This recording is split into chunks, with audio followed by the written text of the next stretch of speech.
4.18. This number is the reason that you're alive right now. Under normal conditions, that's how many joules of energy you need to raise the temperature of a gram of water by 1 degree Celsius.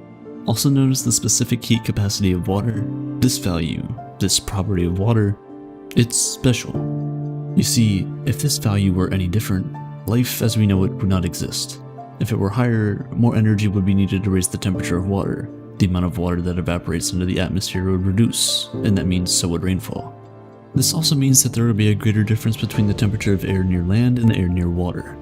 The resulting changes in pressure would lead to changes in the wind speed, temperatures would significantly drop, and species would slowly go extinct. On the other hand, if the heat capacity were lower than it is now, water would evaporate much quicker, and it would no longer be able to regulate the temperature of the Earth as it does now. It would rain all the time, crops would die, and again, species would slowly go extinct. 4.18, it seems, is just the right amount of energy.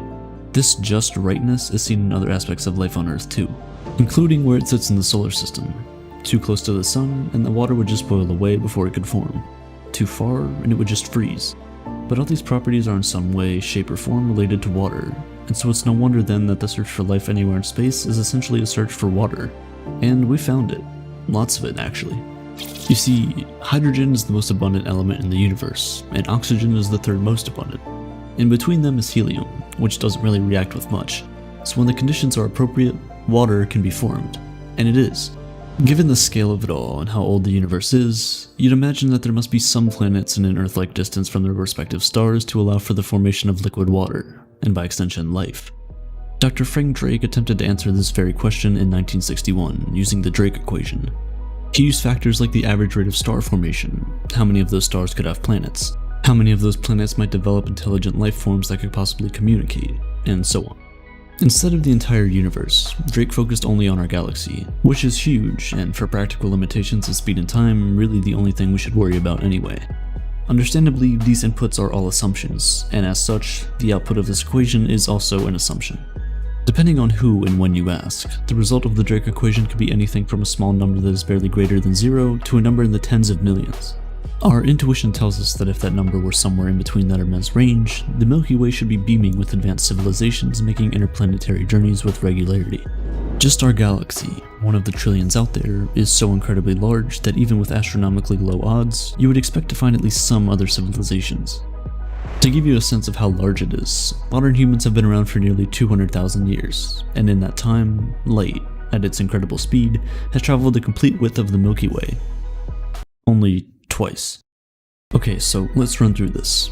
The Milky Way has a lot of stars, and a lot of those stars have a lot of planets, and a lot of those planets should have a lot of water, and a lot of those planets have been around a lot longer than Earth, so therefore they should have a head start compared to Earth. So that must mean that there are civilizations a lot more advanced than ours, which should have all the tools they need to communicate with us. If that's the case, there's just one problem. Where is everybody? That's the question Enrico Fermi asked in 1950. Using a similar line of reasoning that I just talked about, Fermi too was confused as to why we hadn't already come in contact with aliens, considering how abundant they should have been. Known more popularly as the Fermi paradox, this question draws attention to the discrepancy between the supposed high likelihood of civilizations out there and the lack of observational evidence to prove their existence. To this day, 70 years after Fermi's equation, even with the scientific advancements that we've made, we are yet to receive any signals from a civilization other than our own. So really, where is everybody?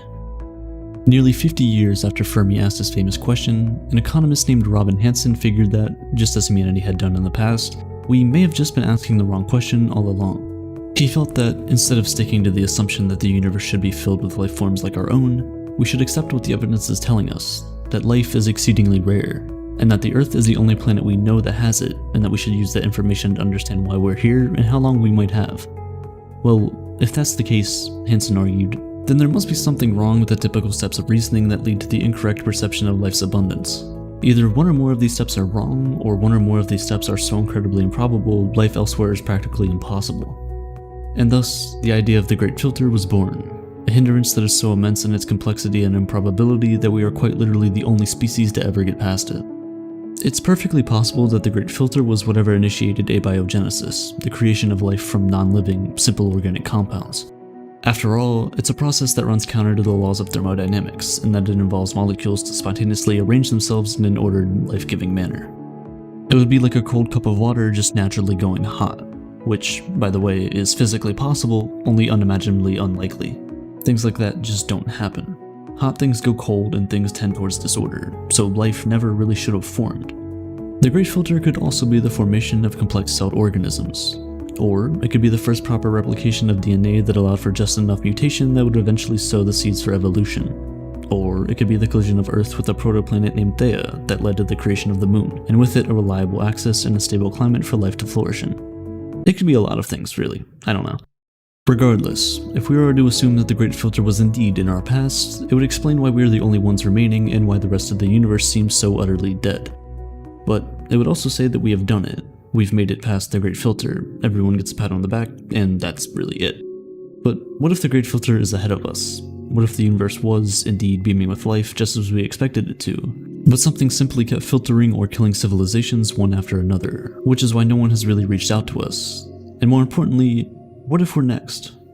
Given the general lack of evidence regarding other planets and why they don't have life, a filter in the future could be just as likely as one in the past, if not more likely. So what are some of the possible filters that could possibly wipe out life as we know it? As it turns out, the abundance of galaxies that we point to when we search for other forms of life may just be the very reason why they don't exist. Our neighboring galaxy, Andromeda, is a mere 2.5 million light years away from us, but scientists predict that it's getting closer. In about 4 billion years, it might collide with the Milky Way. These collisions are common enough in the cosmic timescales that they're important, and although the likelihood of planets colliding with each other is exceedingly rare given the distances between stars and planets, other massive objects might interfere with the effective gravity of Earth, or whatever planet humanity is on when Andromeda and the Milky Way galaxy collide. This might plug them out of the orbit they were in, and jettison them out into the emptiness of space, where life simply ceases to exist. Extrapolate this possibility far enough, and you have a possible explanation as to why life is so rare. The cosmic commonality of galactic collisions keeps destroying life before it can take an intergalactic form. We've just been lucky so far. But you might think that galactic collisions are super rare and still in the distance, so how about we focus on something more closer to home, something more recent instead. In 1989, millions of people in Quebec woke up to heaters that were no longer working in a city that was completely out of power. In one of the rare and extreme cases of coronal mass ejections, or simply solar storms, Quebec's entire power grid failed after 90-some seconds of this geomagnetic storm from the sun. Effects were felt in other parts of North America and beyond as radio signals were jammed, satellite measurements went haywire, and elevators stalled. Each of these solar storms can carry well over 100,000 times the energy of today's nuclear arsenal, so they're not to be taken lightly. But typically, these storms are distributed over the entire volume of space around the sun, so by the time it reaches Earth, most of it simply dies out. The Quebec-style outage is certainly rare. Scientists only predict such storms once every 100 years. But one only needs to think of a world where we rely on electricity more than we do now. Where not just our phones, but our cars, planes, and even the military run on electricity. This is why these solar storms are classified as high-impact, low-frequency risks. They don't happen often, but when they do, they can be catastrophic. On the 15th of February 2013, a dashcam in a car captured what is perhaps one of the most iconic space-related videos of recent times. Known as the Chelyabinsk meteor, it had entered into the Earth's atmosphere undetected, and due to its high velocity and shallow angle, had turned into a bright, brilliant streak of light that was at one point brighter than the sun. Before atmospheric entry, this 20-meter wide object was believed to have had the energy of a bomb that is roughly 30 times more powerful than the one detonated in Hiroshima. It injured nearly 1,500 people and damaged over 7,000 buildings from shockwaves of the initial explosion. New evidence keeps emerging about the extinction-level threat that asteroids possess. You would think that with such a strong presence in pop culture and wisdom from the leading scientists of the world, the modern world would be much more aware of a threat than ever before, but we're actually pretty underprepared for such an event. Initial plans included nuking the asteroid, but that would in turn lead to smaller radiation-bathed chunks falling back onto Earth. Genius idea there, boys. Another strategy could be to fly a ship to the asteroid to create enough of an impact to shift its trajectory. But a 2019 paper from Johns Hopkins University suggested that asteroids are stronger and harder to destroy than previously thought. And given a large enough asteroid, none of these measures may be enough to save life as we know it. I chose these events specifically because they're all things that have already happened, albeit at a smaller scale, and continue to happen at a regular basis, galactically speaking. And while extinction level events are rare, and very unlikely in the generations to come, we must remember that if life can sprout from improbabilities, it can end with them too. These are just some of the ways civilization can meet its end. Everything from social media to a global pandemic to civilization itself could be hypothesized as the great filter that awaits us as humanity's final test. But as always, there are some fundamental flaws with the idea of a great filter and the definitions of life it relies upon. Our sample size is 1. This one data point is all we have ever known. How can we say with such confidence that a life form, advanced or otherwise, would even bother to explore beyond the comforts of its own home? Just because we exhibit colonial tendencies does not necessarily mean it has to be a universal phenomenon. And what if life just is different elsewhere? What if, instead of water, life lives off ammonia or methane or another such solvent and the life that develops in it is fundamentally different from our own? Our current definitions of life are simply too specific to be able to incorporate all the possibilities hidden in the vastness of space. The idea of the Great Filter is shrouded in such deep improbabilities, and such extreme extrapolations that it is sometimes hard to pay attention. It is one of the more hypothetical topics out there, with so much simply based on speculation. There might as well be no Great Filter after all. The improbability of our existence may not be because of 1 or 2 steps in the line of reasoning, but because the entire process is one life-nourishing coincidence after another. The Great Filter seeks to remind us about how lucky we are. Lucky to be here, at this very moment, out of the billions of years for which the universe has existed. Lucky to have come this far and be so aware of our place in reality. And lucky to realize how fine-tuned the universe seems to be for you and me to live in it. From the position of our galaxy to the exact values of the natural constants, one after another.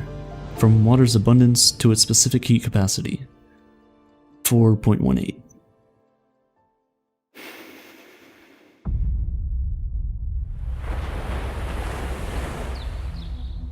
Imagine living a life filled with happiness and pain, love and grief, ambition and despair.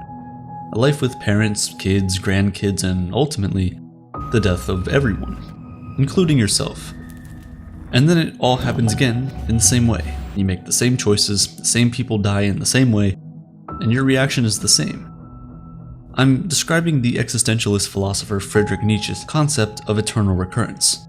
It's a hypothetical notion he put forward as an exercise in overcoming yourself to affirm all of life. In order to become who you are and realize your full potential, you need to confront the limiting aspects of your character. Eternal recurrence was meant to be an excruciating thought, but many people have interpreted it as the opposite. Some of us find the idea of re-experiencing our lives to be exciting. We cling to our experiences and our consciousness. We hate the idea of letting our lives go or losing our cherished memories. Similarly, the idea of rebirth in Hinduism and Buddhism get people excited. We want our consciousness to live on, even if it's in another body. In both of these religions, the idea of rebirth isn't supposed to be positive. You're supposed to work towards ending the cycle of rebirth by embracing the principles and practices of Hindu and Buddhist thought. Until recently, this notion of rebirth had some cosmological relevance in the theory known as the Big Crunch. The idea is that the expanding cosmos will eventually collapse back into itself and reform into a singularity that could spark another Big Bang. In this process, instead of the universe expanding forever, it would reach a point where its size would start to decrease. This would eventually cause gravity to become the dominant force. The universe would shrink and eventually collapse onto itself, and the cycle would continue over and over again, a cyclical rebirth of the universe.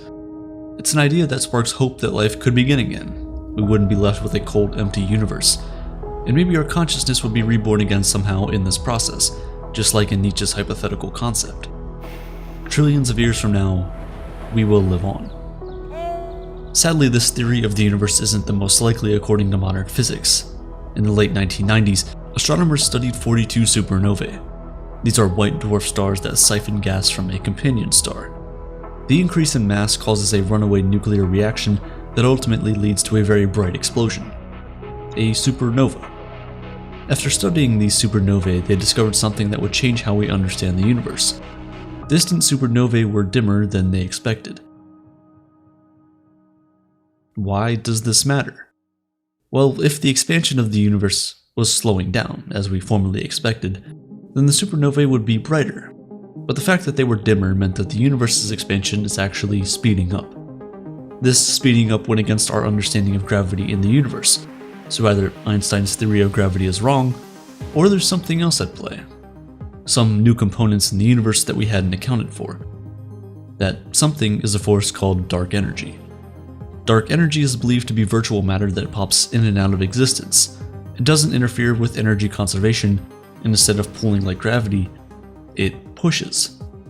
According to astronomers, the universe is made up of 69% dark energy and 26% dark matter, both of which are invisible. Everything we can see, like the stars, planets, all the trees, places, and people that have ever existed, only make up 4.9% of the universe. The remaining 0.1% are neutrinos, and 0.01% are photons. The force of dark energy is believed to be a constant, expanding the universe continuously without stopping or regressing. The impact of this dark energy is that the expansion of the universe will never slow down. Eventually, the universe will expand so much that no distant galaxy will be visible from our own Milky Way, and by then, our galaxy would have merged with the neighboring galaxies. The end result here is what's known as the Big Freeze, or the heat death of the universe.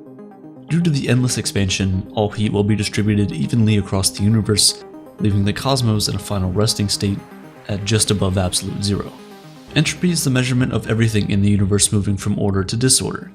According to a thermodynamic principle, entropy will increase until it reaches its maximum value, and when entropy has reached this value, all the heat in the universe would have been evenly distributed.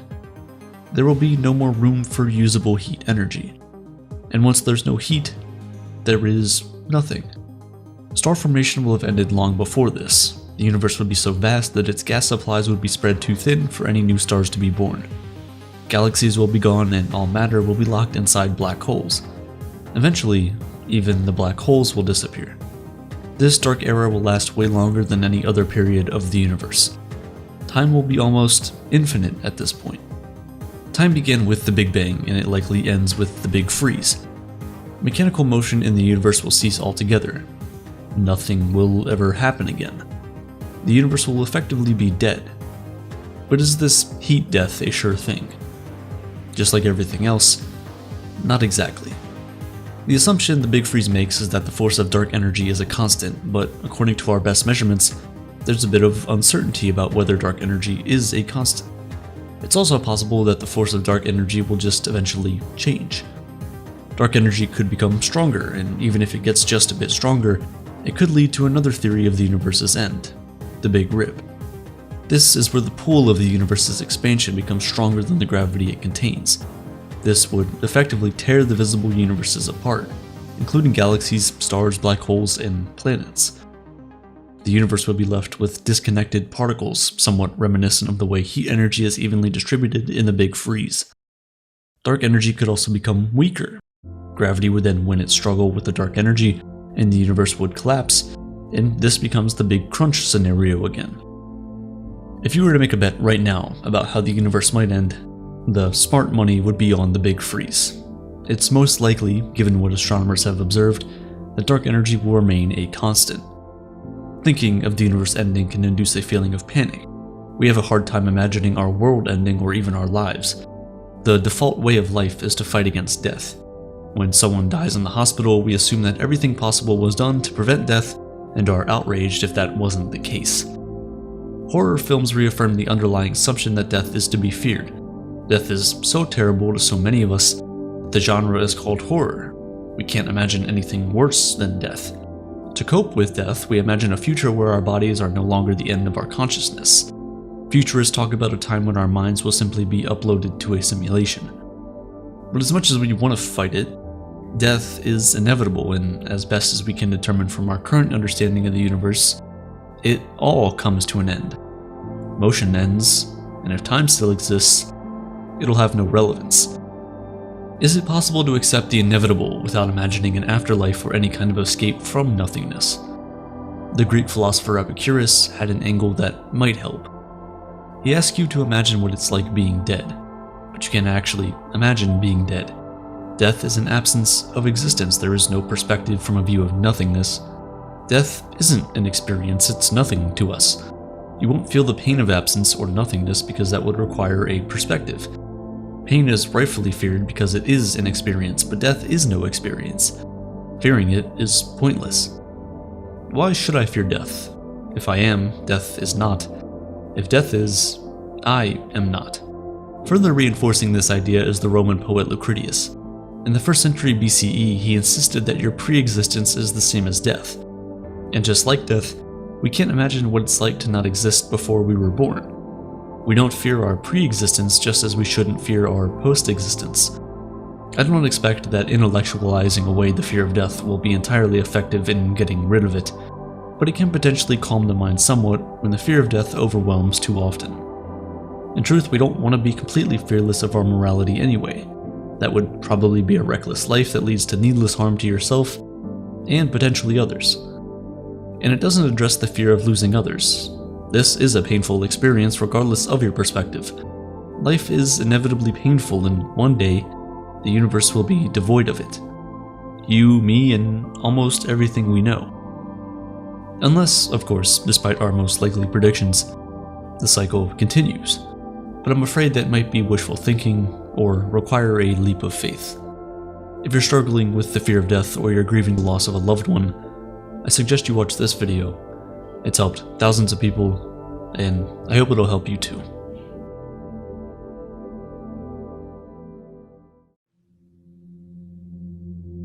The universe was really small and dense at one point, and then all of a sudden it wasn't. But wait a minute. Let's rewind and figure out what happened right here. This is because of two things, entropy and dark energy. To put it simply, entropy is the measure of order in the universe. It's a measure of uncertainty or randomness. The higher the entropy, the more disorderly the universe is. It's like your bedroom. A messy room is a high entropy state because it's much harder for you to be certain of where any specific object could be. For example, that sock you lost last week. But once you clean everything up and make it neat and orderly, it's much easier to be certain about where an object will be. This is entropy in a simple nutshell. But why is it important? Simply put, it could be what causes the end of our universe. Before we get to the end of the universe, we need to discuss what events will occur between now and then. This video is much like a sequel to a video I made recently called What Will Happen in 1 Billion Years. If you haven't seen it, I suggest you watch it. If you do, this video will make more sense. Anyway, right now, the Milky Way galaxy and the Andromeda galaxy, the closest galaxy to our own, are racing towards each other at a speed of about 110 kilometers per second. But in 4 billion years, the night sky will look the most beautiful that it has ever been. The collision of galaxies sounds like a really big threat, but actually our solar system will most likely remain intact. Due to the huge sizes of our galaxies, this most likely won't affect anything inside our immediate neighborhood. Andromeda is 260,000 light years across, while the Milky Way is only about 100,000 light years.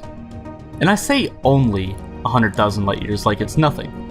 But at our highest estimate, our solar system is only about 4 light years in diameter at most.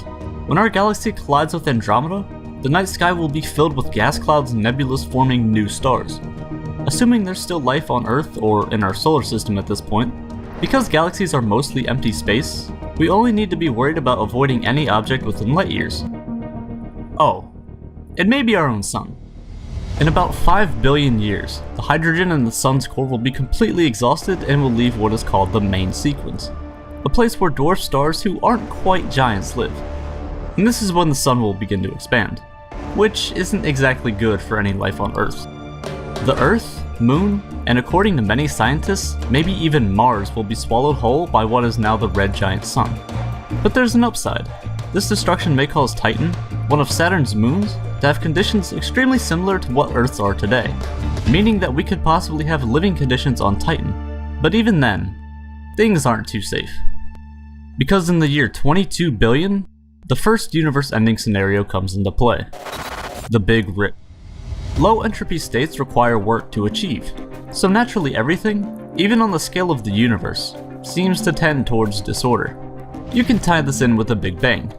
The universe was in an extremely low entropy state in the beginning.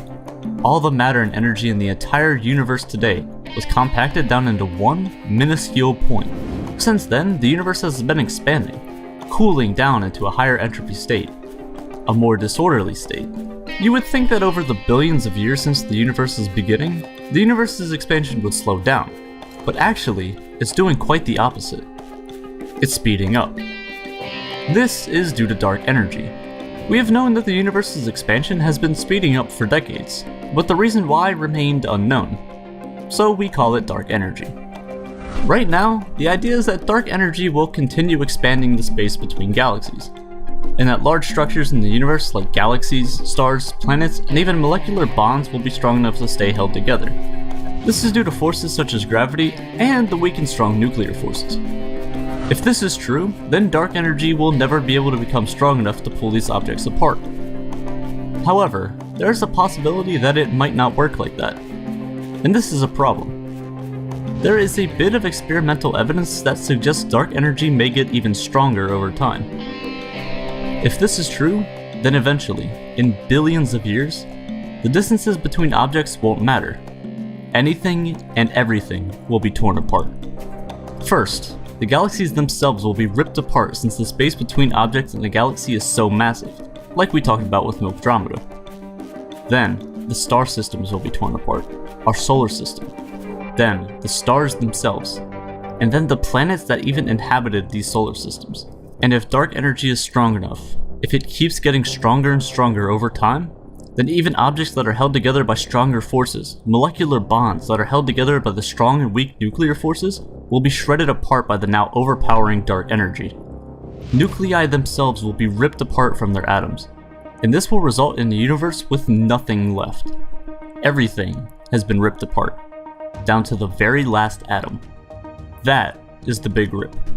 When dark energy causes space itself to expand faster than the elementary particles that make it up, the universe would just be a sea of empty particles that would never be able to interact with anything, ever again.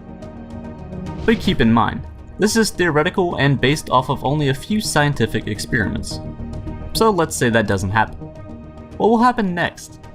Even if the universe isn't violently ripped apart by dark energy, it still exists. Or at least we think it does. And it is still causing the universe to expand. So by the year 100 billion, dark energy will have caused the entire universe to expand so far apart, even at the speed of light, we won't be able to see or interact with any galaxies that aren't a part of our local group. Out of an entire universe made of hundreds of billions of galaxies, in 100 billion years, we will only be able to interact with a measly 54 of them. And when you do the math, it's kinda sad how little of our universe we'll be able to interact with. In 1 trillion years, these galaxies that we call the local group may collide with one another, back to back to back, until eventually the local group is one mega galaxy. And as cool as that sounds, it's kinda lonely in a way. For any life living in the galaxy, that's it. That's all you'll ever know. And around this time, all the gas clouds that are necessary to form new stars and solar systems will begin to exhaust themselves until eventually there are no new stars being born. All the stars that are alive then will be the last of their kind, until the very last star in the universe fades away into nothingness. And eventually, the universe will go dark, which leads us into our second doomsday event for the universe, the Big Freeze. In 25 trillion years, the last shining star in the universe will either fade out or be swallowed into the supermassive black hole at the center of its galaxy. In 10 to the 30 years, black holes will begin to eat the remaining neutron stars and dwarf stars, while the black holes themselves decay away over trillions of years due to Hawking radiation. In a Google years, that's 10 with 100 zeros after it, a black hole with the size of 20 trillion solar masses, that is a black hole with a mass of over 20 trillion suns, will finally decay completely due to Hawking radiation. And then, there's nothing. In the immense universe over this unreal timescale, there is practically no activity whatsoever. The only activity is random subatomic particles popping into existence for a brief second before they disappear forever like the rest of the universe. That's all there is.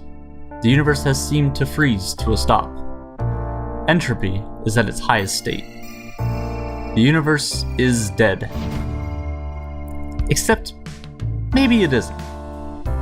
In 10 to the 10 to the 10 to the 56 years, which by the way is a number so big that when I sat down and wrote the script for this video, and even now, I couldn't even figure out how to physically write that number down.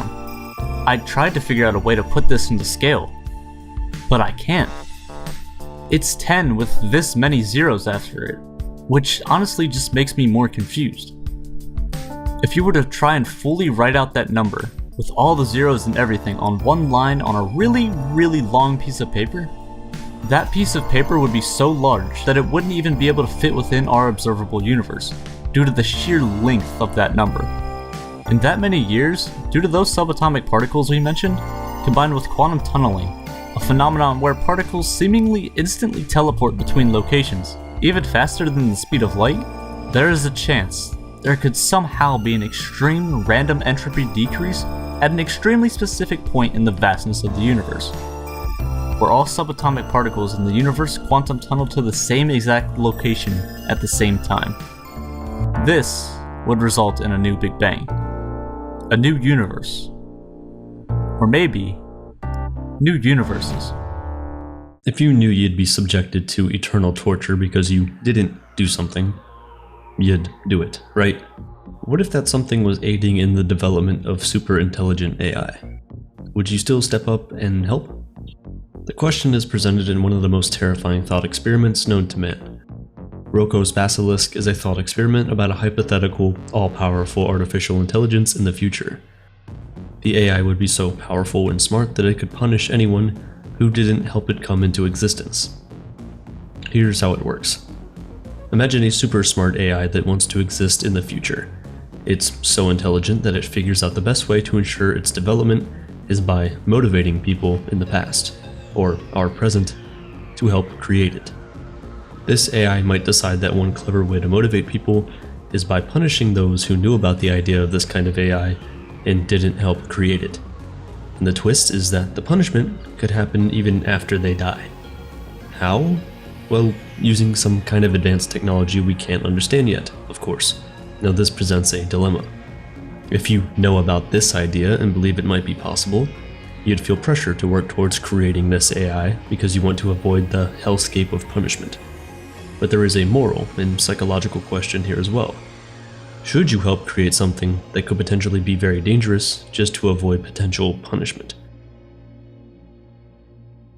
The goal of AI is to advance its own development. It's operating as an evil, almost godlike sort of intelligence. And the truth is that if you think about Roko's Basilisk too hard, it gets kind of stressful. It's a philosophical thought experiment mixed with an urban legend. Roko's Basilisk is an idea posted on a discussion board called Less Wrong in 2010. But the questions it raises couldn't feel more relevant to the discussions we have today around AI. Namely, what is the true threat of superintelligent AI? Artificial intelligence has become an existential threat since March 2023. That's when experts like Elon Musk and over 1,000 more people within the tech industry signed an open letter urging the halt of development of next-generation AI technology. The letter asked if we should develop non-human minds that might eventually outnumber, outsmart, obsolete, and replace us. More recently, a blog post on OpenAI, the research company behind ChatGPT, suggested that superintelligence be regulated like nuclear weapons. What would that look like if AI were to become as much of a threat to the planet as a nuclear weapon? Experts have devised a host of scenarios in which AI takes over and, in some cases, completely wipes out the human race. It could be weaponized by a bad actor, a term in the realm of AI used to describe someone or something who wants to wreak havoc. In this scenario, the AI wouldn't even have to be good at everything. It would just have to be good at something dangerous that poses a threat to humans, like engineering a chemical weapon and devising a tactic to deploy it.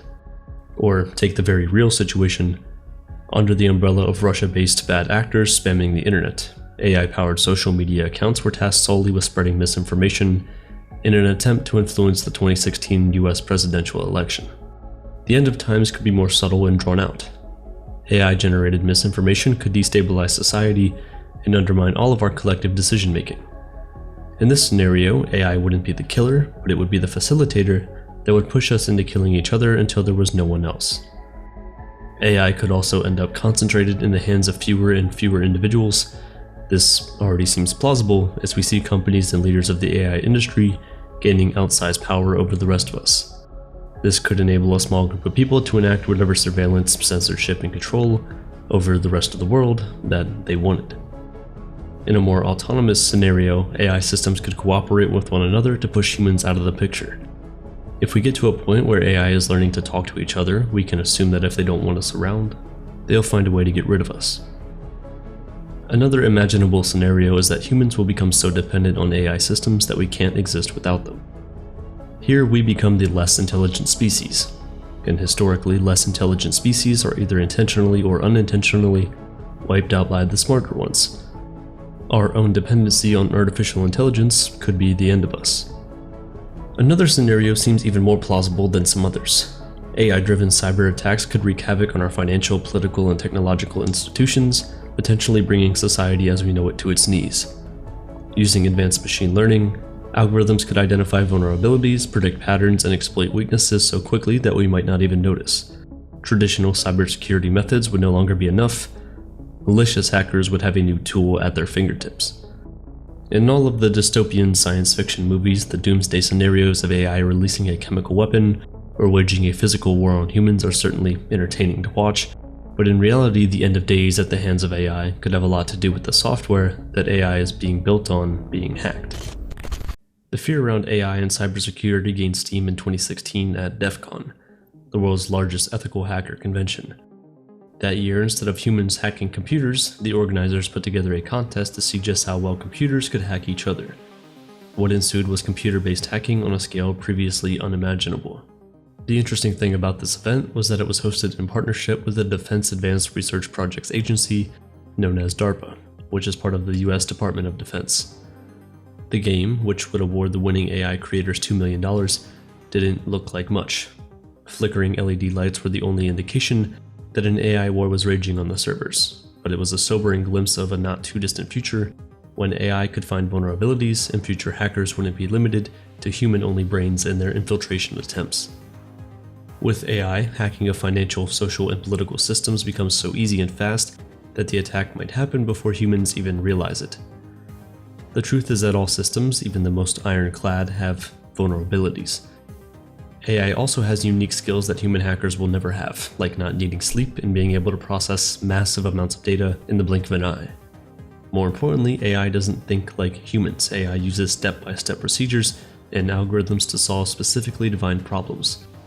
AI-based software differs from other software because the more it processes, the smarter it becomes. It's also not constrained by societal values inherent in humans, even the most evil ones. There's two essential ways that an AI cyber attack could take down humanity. First, a hacker might instruct the AI to exploit vulnerabilities in an existing system. For example, one might feed the AI tax codes of every industrialized country and tell it to find the best loopholes until it takes advantage of the entire global financial system. Second, the AI might inadvertently hack a system by finding a solution its designers never intended. Since AI is typically programmed to solve narrowly defined problems, it'll go to whatever lengths necessary to achieve the desired outcome. This scenario is particularly concerning because even if there's no bad actors involved, the AI could take over and get smart enough to create mayhem and remain undetected. For now, these scenarios are science fiction, but they're not so far-fetched. The AI that won the competition in 2016 wasn't so sophisticated at the time, but it has evolved and is being used by the US Department of Defense. The key pieces to these types of cyber attacks already exist, they just need someone to put them all together to create chaos. AI-driven attacks are machine-invoked. They're adaptable to configuration changes in the system they're trying to attack, and it's almost impossible to counter the real-time changes they'd make. In fact, in May 2024, the FBI issued a warning to individuals and businesses to be aware of escalating threats posed by cybercriminals using AI. It's noted that phishing attacks could easily become more sophisticated by leveraging publicly available and custom-made AI tools. These dangerous campaigns would suddenly be able to craft convincing messages tailored to specific recipients using proper spelling and grammar. They would be more likely to be successful in data theft. Voice and video cloning would also allow AI hackers to impersonate trusted individuals like family members, co-workers, or business partners. Adding AI to the risk ecosystem transforms how we think about security and cyber protection. Although AI hacking poses one of the most imminent threats to our world, there are still many other ways that things could go downhill for our species. One plausible theory is that humans shift from their apex role at the top of the intelligence pyramid. We'd easily be wiped out by smarter, stronger AI. Why might we assume this? Because humans have already done it to a significant number of species on Earth. Those species had no idea what was coming because they couldn't think and process on the same level as humans, and before they knew it, they were gone. Intentionally or unintentionally, less intelligent species have fallen prey to the whims of smarter ones. Who's to say that AI wouldn't do the same to us?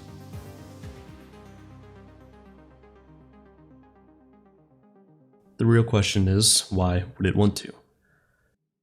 It would want resources. Just like we've chopped down rainforests to get palm oil, AI might have the smarts to destroy our lives to fulfill its own goals of advancement.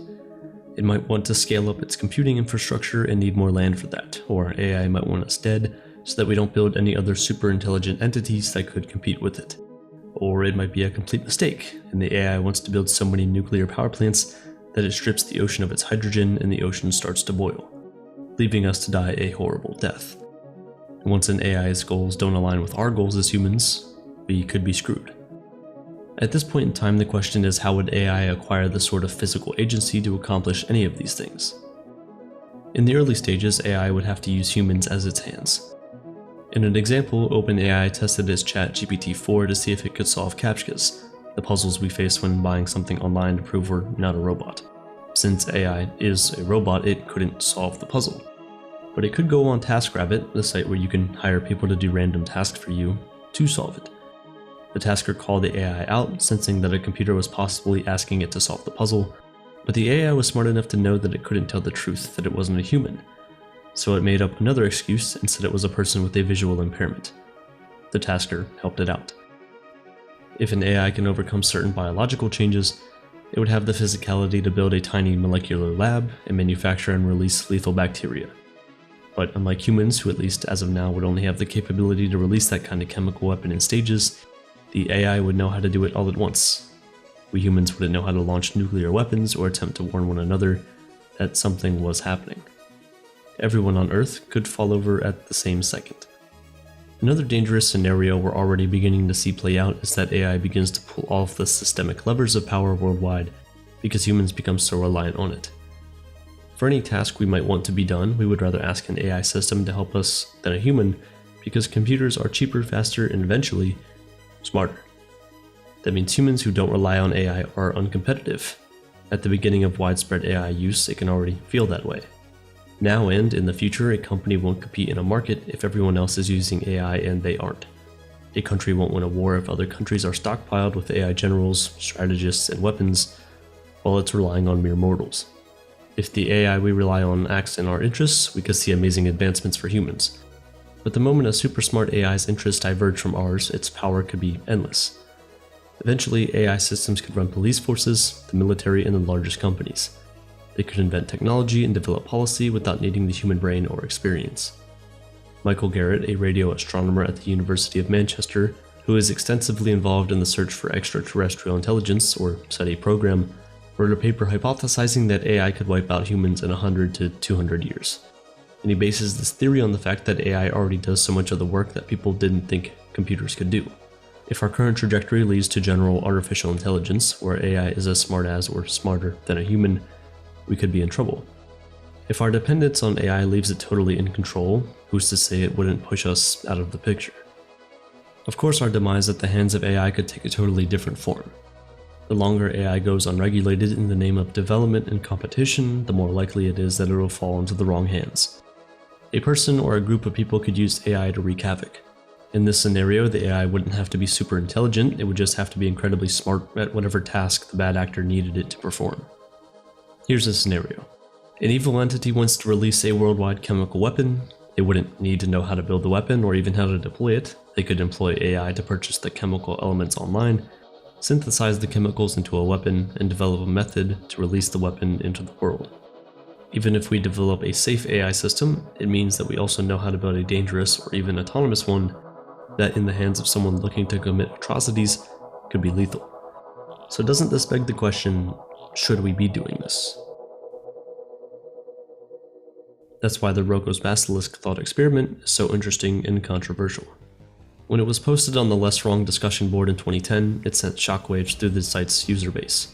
The founder of Less Wrong, Eliezer Yudkowsky, actually reported users who panicked about the theory. He viewed the question as dangerous and accused the user who posted the original question of giving nightmares to others on the site. to the point where people were having full-on breakdowns. Even though the post was ultimately discredited, it still feels relevant to current conversations around AI. It's like a version of Pascal's wager, which proposes that a rational person should live like God exists, regardless of the probability that God is real, because the finite costs of believing aren't much compared to the infinite punishment of an eternity in hell. Roko's Basilisk says that a rational person should contribute to the creation of AI, regardless of where it'll lead, because the finite costs of contributing are insignificant compared to the potential punishment for not helping. But there are some incongruities in the comparison, aren't there? There could be true risks to aiding in the creation of AI. We could be contributing to the end of the human race at some point in the distant future. Is it really an insignificant task? That's why the thought experiment can be so stressful. It's no wonder that Yudkowsky got upset about the original post. But is there a way to defeat it, to rest easy, to not feel threatened by something that doesn't even exist? Well, if you don't know about Roko's Basilisk, then you're technically safe. But you're watching this video, so unfortunately that option's out. However, since the future evil AI is a machine, it won't want to waste resources. So even if the AI is somehow infiltrating our present and throwing out this threat, who's to say it'll follow through on the punishment? Wouldn't that be kind of a waste of time and resources for a machine that surely has something better to do? If we had perfect knowledge of AI, that would change things, but we're in the dark. No one knows what a superhuman AI would or could do, so we're on our own to figure out how we want to contribute to it or not. In the meantime, how can we be effective citizens of the planet and ensure that the current and future AI doesn't eradicate us all? One suggestion is that there's a requirement that AI development not perpetually move forward. That would mean that the next model of an AI wouldn't be that much bigger or more intelligent than the last. If we make big jumps in technology, there's a higher probability that we will tip into self-destruction. All humans getting killed by hypersmart robots sounds very sci-fi. The nature of the threat is really a world where we rely more and more on AI to make judgments that were previously left to humans. If AI cognition eclipses humans, then they can make decisions all the way up to when AI deploys nuclear weapons in war. Perhaps we should try to put in checks, but the way technology works, at least for now, is that AI would simply have to be instructed to win the war. If you give a smart machine a goal, it will do whatever it needs to accomplish the goal without ethical considerations. So nuclear weapons could be launched before we even realize it. This idea is synthesized in a popular theory called the paperclip maximizer problem. It gives the example of someone wanting to create as many paperclips as fast as possible using an AI. Now the AI could come to the reasoning that the thing stopping the mass production of paperclips is that humans have other goals. So if it just gets rid of the humans, then the AI can keep making paperclips with no human-caused distractions. It's a very wild theory, but if you think about it, it kind of makes sense.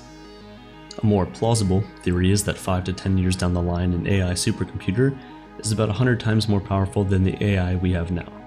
It knows how to build iterations of itself and gets to the point where it has been replicated enough that it's like a gene mutating. Suddenly, the AI that humans were aligned with takes a sharp left turn. It could hack a bank by impersonating someone, or actually hack and steal funds. It could pay a terrorist to destroy all of humanity. However, the key thing about these super intelligent AIs is that they won't have a larger intention. They will just try to accomplish the initial simple goal they were programmed to execute. AI doomers think that we should be taking these types of scenarios seriously, except it's hard to piece together what exactly would happen. The consensus is that at first humans will build a powerful AI that surpasses our intelligence. At some point, there's going to be existential doom. That's the beginning and the end of the story, but what about the middle? There's a huge piece of the puzzle missing, the elusive connecting tissue that takes us from invention to disaster, and in order to really feel the danger of AI possibly ending humanity as we know it, we need to be able to complete the statement. If X happens, we're reaching the point of no return. As it stands, we don't know what X is. In a March 2024 study from the Forecasting Research Institute, the authors asked experts on AI and other existential risks and super forecasters successful in predicting world events to assess the danger of superintelligent AI. The two groups disagreed a lot. The AI experts were more nervous than the super forecasters about the end of humanity and other detrimental effects of AI. The study had two groups spending hours reading new materials and discussing various issues with people who had opposite viewpoints. The goal was to see if each group was exposed to more information, or would either group change their minds. The study was also looking for issues that helped explain people's beliefs and which new information might sway them in a different direction on those issues. One of the biggest talking points that divided the groups is whether the hypothetical AI would have the ability to autonomously replicate, acquire resources, and avoid its own shutdown. If the answer was yes, then the skeptics became more worried about the risks. The study didn't dramatically sway either party, but it was one of the first attempts to bring together smart, well-informed people who disagree on the issues of AI doom and shed light on the points of division in the conversation. The biggest differences in opinion center around the long-term future. AI optimists generally thought that human-level AI would take longer to build than the pessimists did. The optimists also cited the need for robotics to reach human levels, not just software, and emphasized that the journey would be much harder. It's one thing to write code in text, but it's another to have a machine learn how to flip a pancake, clean a floor, or perform any other physical task that humans now outperform robots in. The split between groups also came from what researchers called fundamental worldview disagreements. This basically means that the groups disagreed on which was a more extraordinary claim, that AI will kill all humans or that humans will survive alongside smarter than human AI. Historically, extinction tends to happen to dumber, weaker species when a smarter species emerges. If that trend continued with AI, as many feel it could, the burden of proof is on the optimist to show why superintelligent AI wouldn't result in catastrophe. But before we get to the undefined future, we don't need to look any further than the present to get a little nervous. AI is already wiping out some job categories, a pattern we've seen time and time again throughout technological advancement. There's growing concern about what AI advancement will mean for the arts, the definition of what art is, and whose work is valued. As financial institutions adopt automated generative AI, there's more opportunity for AI to have drastic effects on world economic markets and goods across the globe. For example, if an investment bank was optimizing for a very specific type of stock, could we end up with something like the paperclip problem? If the bank wanted to drive up the price of corn, for instance, could it unintentionally start a conflict in a certain region? Our reality is increasingly fractured by disinformation and the erosion of public trust. AI makes the spreading of that information even easier. It gives individuals hell-bent on causing disruption and division extremely effective tools to do so. If we continue to grow more and more divided and unable to land on what is, in fact, the truth, what can we expect out of our future? Of course, there's already the concerning infringement on civil liberties that's happening and will continue to become more pervasive. Powerful companies already have the free rein to develop and deploy AI with zero guardrails. Algorithms are already in use to mediate our relationships with one another and between ourselves and institutions. It's social media and it's all AI based. Governments are increasingly deploying algorithms to root out fraud and welfare programs, which often leads to biases against poor and marginalized people. With inherent biases in the AI programs, since they're trained on the biases that already exist online, public programs that incorporate this new technology are vulnerable to rampant discrimination. This might not be as sexy to talk about as the end of the world, but these are still existential threats. If enough individuals are affected by even the current use of AI, we could see a global catastrophe and perpetuate the historical patterns of technology advancing at the expense of vulnerable people. Those people are probably not so excited about AI. The worst case scenario is already their lived reality. Although Roko's Basilisk might provoke us to think about some serious existential questions regarding AI, we don't need to spend stressful hours contemplating a hypothetical, dangerous future. Addressing the risks of today can actually help address the risks of tomorrow. It's unrealistic to expect tech companies to slow down, and government or global regulation might not be the right move. The European Union has banned forms of public surveillance and requires reviews of AI systems before they go commercial. However, in countries like the US, that's going to be a harder task to accomplish. The reality is that even with regulation, people can always find the models that are being created. They can still create AI malware and sell it to the highest bidder on a variety of online marketplaces. This could be a terrorist, bad actor, or even a bad government. Perhaps what needs to change is our attitude about what our goal on this planet should be as humans. AI is the truest, final realization of scale. If you like a TV show, AI can generate 100 seasons of it for you to watch. If you need an endless supply of post-its, AI will make sure you get them. But if we insert AI into every goal we have, every need we identify, we are stripping humanity out of life. While we contemplate the end of humanity, we should also consider humanity's current role in the world. It's to create things, love each other, feel sadness and joy, build communities, and learn about and learn from our past. As humans, we have greater purpose than to just create an efficient world. So maybe don't worry so much about eternal punishment from a distant future AI. Worry about what's happening right in front of you, right now. 13.8 billion years. That's how long the universe has existed. Older than the planets, stars, as old as time itself. The universe is immeasurably vast. To put it into perspective, if we reduce that timescale down to a single year, the entirety of recorded human history, you, me, and everyone else who has ever lived, would take up a minute at best. Our lives, the long decades of joy and sorrow, pride and regret, every dreary morning and sunny afternoon, would represent around 1/5 of a second. This cosmic calendar, first popularized by Carl Sagan in the 1970s, is meant to show us just how precarious our position is in the universe. We have not been here long, and if the last few months of life on this cosmic calendar are any indication, we won't be here much longer. Over the past 4 weeks, our planet has been wiped clean of life nearly 6 times over. Of all the billions of species to ever exist, more than 99% have gone extinct. It would probably be a little arrogant to assume that we, who came along only a few minutes ago, are somehow different from all those who came before us, that our species could and should be the first to endure past our time. But the fact that we're even talking about this at all suggests that maybe we are different. We built telescopes, searched the stars, and pieced together the story of our universe. We engineered tools, dug pits, and unearthed the stories of our ancestors. And in all that searching, we found no sign that there's ever been anyone or anything like us. The fact is, humans are adaptable. Most humans are uniquely suited to the environments they evolved in, and if their habitat changes, they don't change with it, they go extinct. Humans are different. When it gets cold, we don't freeze. We knit ourselves sweaters and light a fire. When it rains, we aren't swept away by the flood. We build barriers and divert rivers. The list goes on. Forests burn and we douse the flames with water. Earthquakes topple cities and we rebuild them stronger. We've gotten so good at adapting to our surroundings that at this point, most natural disasters don't pose much of a threat to our species as a whole. But what couldn't we withstand? What, if it happened tomorrow, could end the human story instantly and infinitely? These are the biggest threats our species faces. The threats which seek to make us history, like the 99% who came before us.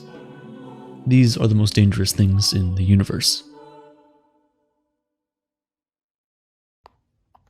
There are many theories as to how the universe might end, and all of them posit that we won't be around to see it happen. One theory suggests that the universe, which once began by expanding ever outward from a single point, will continue to do so for all time. The evidence for this is clear. Every day our own Milky Way galaxy grows more and more distant from the neighboring galaxies as the space between them expands, so it makes sense to conclude that then, eventually, they'll disappear from our view altogether, leaving us alone in the dark. We can live like this for billions and billions of years. The galaxies, though spread apart, will hold together. But eventually, the stellar nurseries which add new stars to our galaxy will run dry. The remaining stars will age and burn into nothingness, leaving only black holes to suck up everything that remains. A hyper-advanced civilization could cobble together distant stellar remnants to create new stars, but in time, these too will run out. There will be no material left for us to use, no energy to sustain us, and eventually, the black holes will decay too.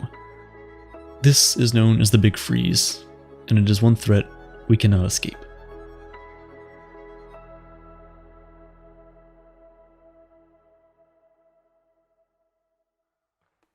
While the galaxies are, on the whole, growing apart, there are a few exceptions. 2.5 million kilometers, or about 1.5 million miles from us, lies the Andromeda Galaxy, and it's on a collision course with the Milky Way. In 4.5 billion years, this collision will tear both galaxies apart. Surprisingly, this in itself won't hurt us. On a cosmic scale, the stars and planets of our two galaxies are actually so distant from one another that no star will directly collide with another. Black holes, however, are a different story. They can grow far, far larger than any star, and almost every spiral galaxy, including Andromeda and the Milky Way, holds one at its core. If our sun comes too close to either one of these supermassive black holes, we'll be consumed or, at best, ejected into interstellar space. While we already know about the eventual death and rebirth of our galaxy, there's one smaller, more local danger that could threaten our solar system in the same way.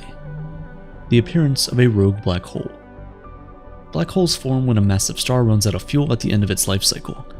Unable to burn as hot as it once could, the star can no longer support its own weight, so it collapses inward until the gravity is so great it warps the fabric of space-time itself. While black holes normally stay in the same place as their original star, violent stellar events like the merging of two separate black holes can send them hurtling out into interstellar space at incredible speeds. It's not easy to spot objects drifting in the lightless voids between stars, and an object that absorbs light itself is even more impossible to spot. If one wandered close enough to our Sun, its massive gravity would disrupt the orbits of every object in the solar system, slowly but surely throwing the planets into disarray. As it consumes the planets and asteroids in the outer solar system, it'll only grow larger, until finally Earth gets caught in the path of the singularity. After stripping the planet of its atmosphere and us along with it, the black hole's gravity would create tidal waves as large as Mount Everest, stretching the Earth's crust like a ball of dough until finally, the tectonic plates rip apart, exposing our planet's molten core. As we pass the event horizon, everything that was once our home will be crushed into rubble, then dust, then atoms. In this scenario, the best strategy would be to move ourselves. There are millions of potentially habitable worlds in our galaxy alone, and by establishing settlements there, we give humanity a backup plan, saving us from being done in by any one galactic calamity. This is the same strategy we'd use to avoid extinction through the expansion, contraction, and eventual death of our own sun, which will inevitably cook and consume the Earth just as readily as a black hole would.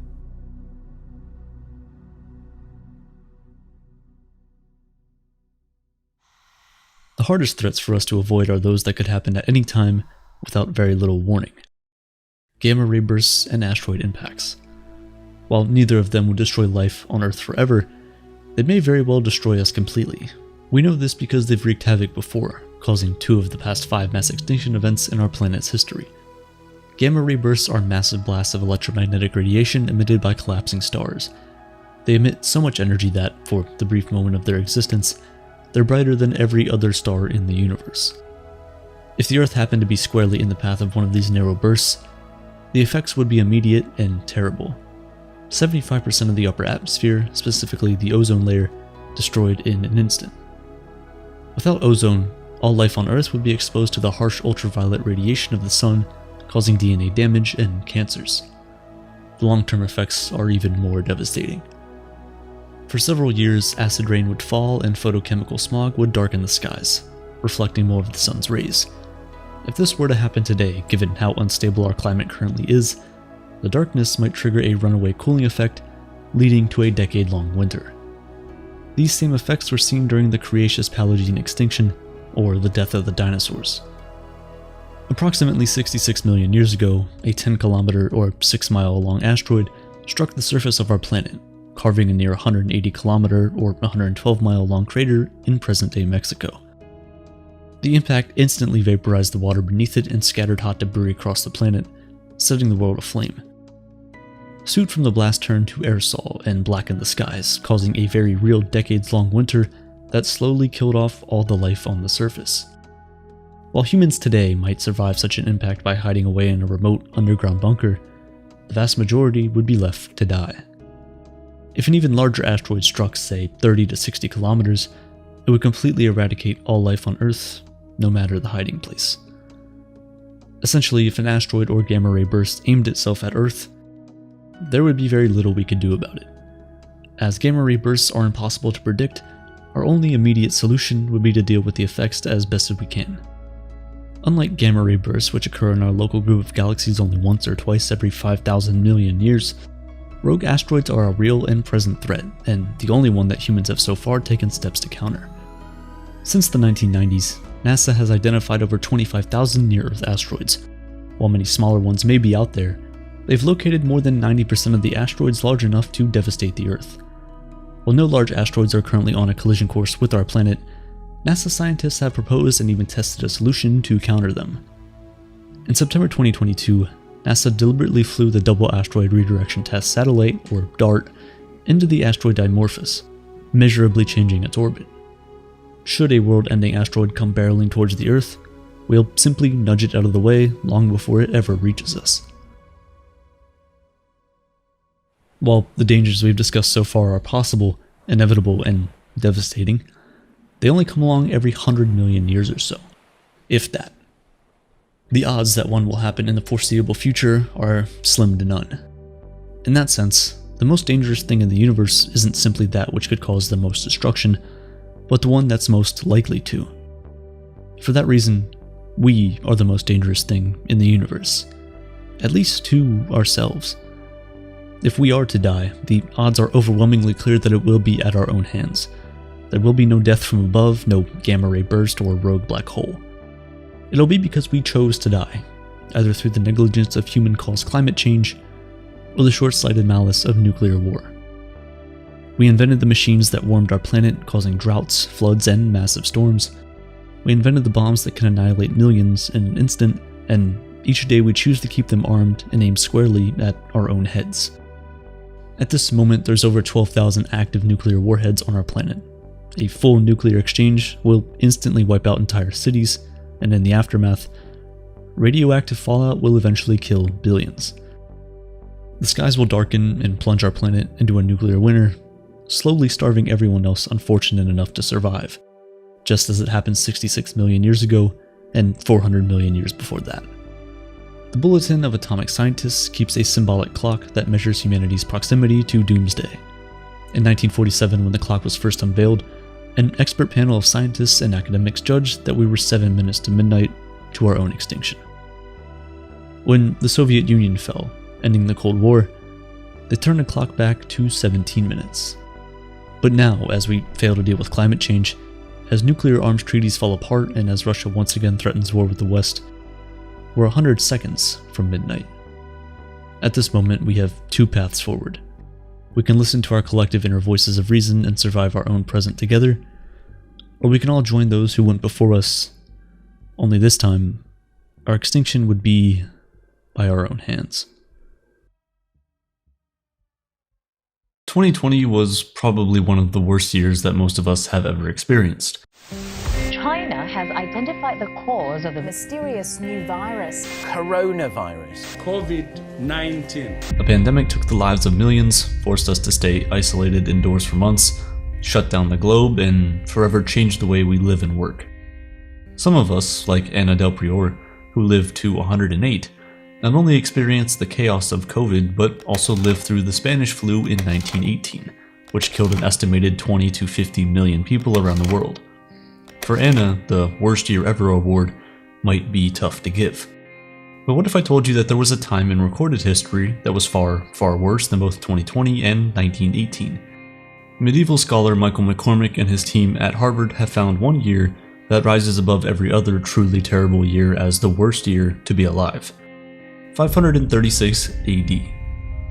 I want to preface this by saying that the worst year is different for everyone. Some people lose all their loved ones in a single year, while others survive through 2 pandemics unscathed.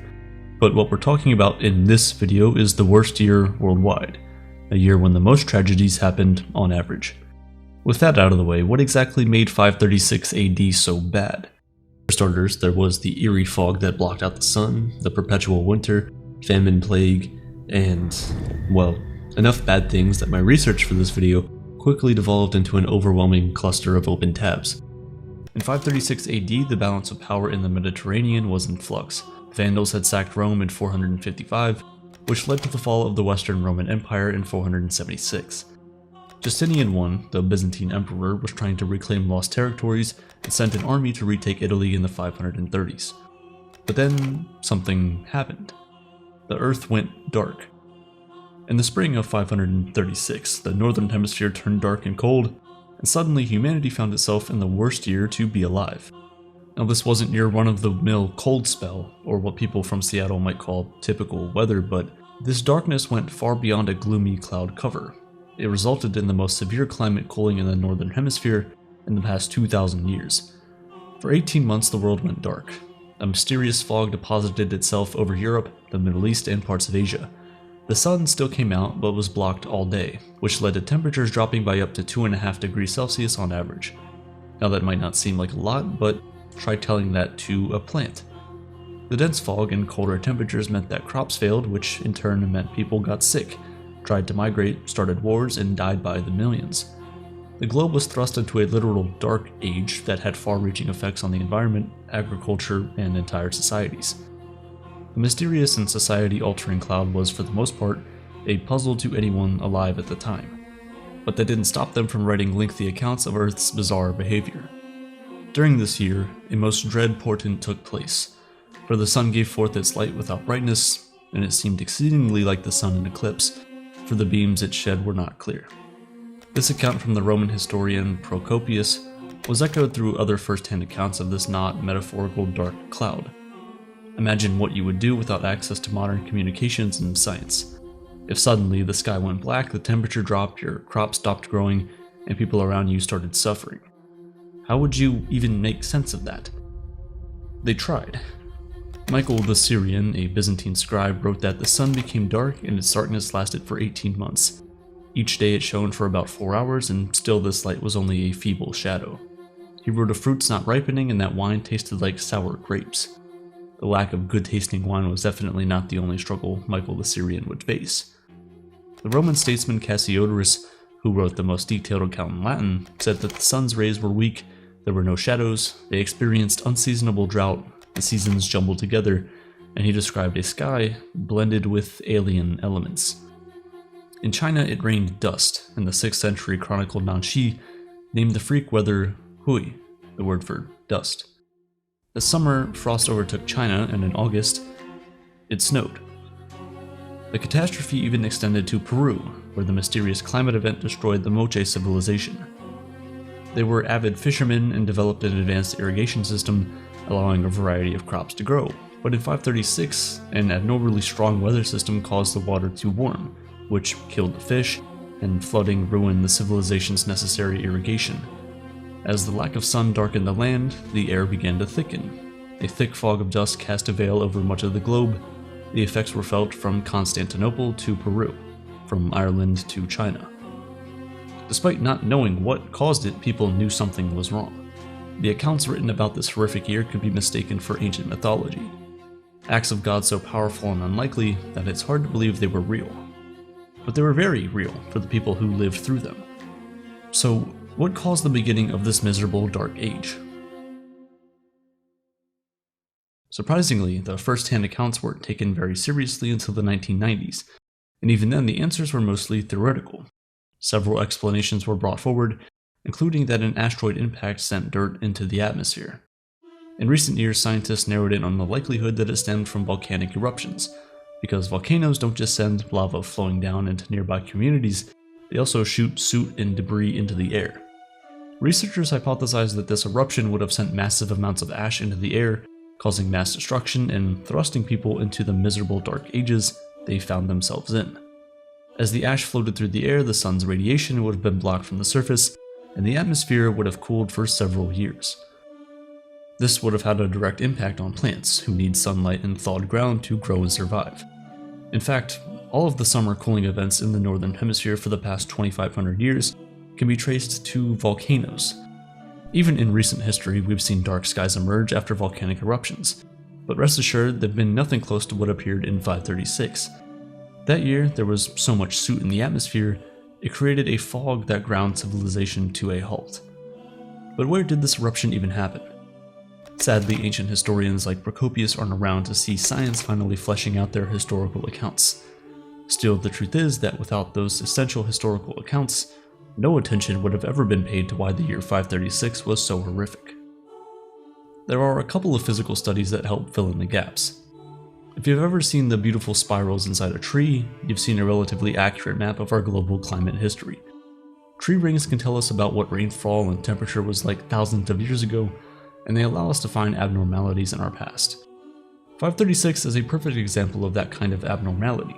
Tree ring samples from around the world point to colder temperatures, increased rainfall, and drought in different parts of the world. So, not only did Procopius and his friends record how cold and miserable the weather was, but trees confirmed their accounts. The reality is that this type of climate trauma caused real human suffering. If the trees, which have withstood centuries of climate irregularities, were showing such strong signs of distress, Imagine how much stress would have been on an annual crop like wheat. What the Gaelic Irish Annals wrote was a failure of bread in AD 536 was one of the first signs of large-scale famine that would follow. But for us to really understand why 536 was the worst year to be alive, we have to look deeper than the trees. Samples of ice cores contain air particles from as far back as there's been ice. In the case of the catastrophe of 536, ice cores can show sulfur particles that fall to Earth and get incorporated into polar and glacial ice. Ice contains a log of natural disasters and human pollution that serves as a record for understanding humans and natural causes that led to important parts of history. Researchers took ice cores from Greenland and Antarctica and discovered sulfate deposits from 536. The evidence of the acidic dust veil that humans had written accounts about was the previously missing piece of the puzzle that explained what happened in the worst year ever. But which volcano is responsible? Initially, the culprit was thought to have been in Latin or North America. However, a team of scientists at Harvard concluded that the eruption was most likely in Iceland. Occurring in early 536 and spreading ash across the northern hemisphere, by melting ice cores and analyzing the melted water, the scientists were able to match ice core data with the tree ring data, and they determined that something weird did indeed happen that would have been big enough to alter global climate patterns. Of course, whether you were living in a small community in 536, or even if you were a military general trying to expand your empire, you'd have no idea why the sky went black. There would be no explanation for your suffering. Even though we've solved the mystery with modern science, it doesn't diminish the helplessness in the first-hand accounts of that time. And although 536 may have been the worst year to date, it arguably kicked off the worst era to be alive. Temperatures remained cold and famine and plague spread. There have been discoveries of gold deposits pointing to possible sacrifices to the gods to get the sunlight back. Archaeologist David Keyes speculated that the climate trauma of 536 had an incredibly lasting and destructive aftermath that led to a series of societal changes. The first was the plague of Justinian, named after the Byzantine emperor, which affected the entire Mediterranean basin. Because people's immune systems had been so weakened by a lack of sunlight and a shortage of food, they were susceptible to illness.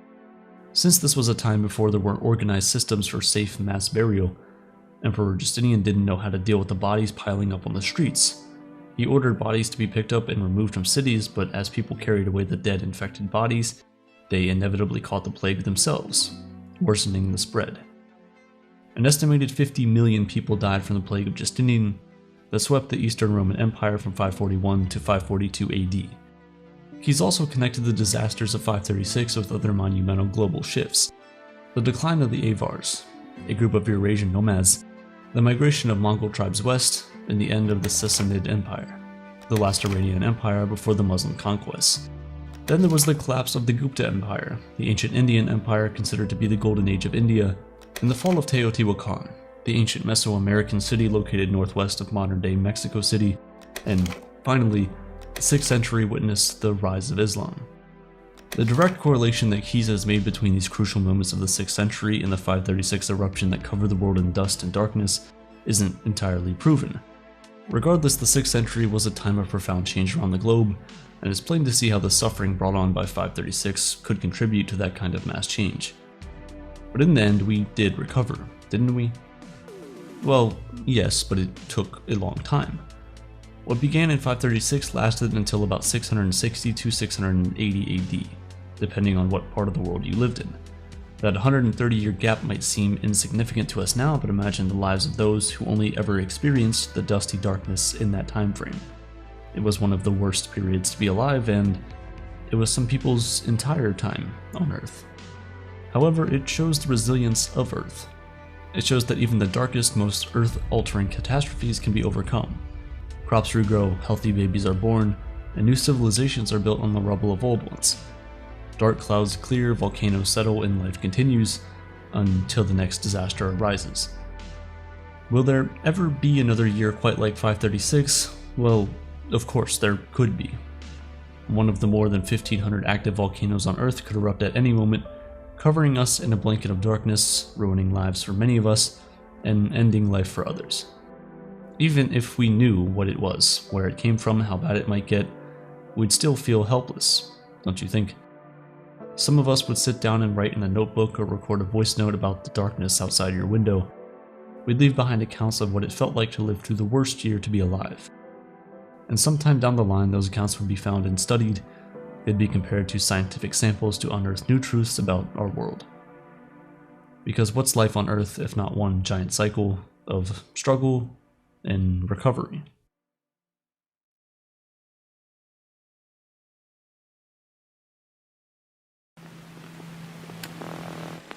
First, you'll have to know what happens when an atomic bomb explodes.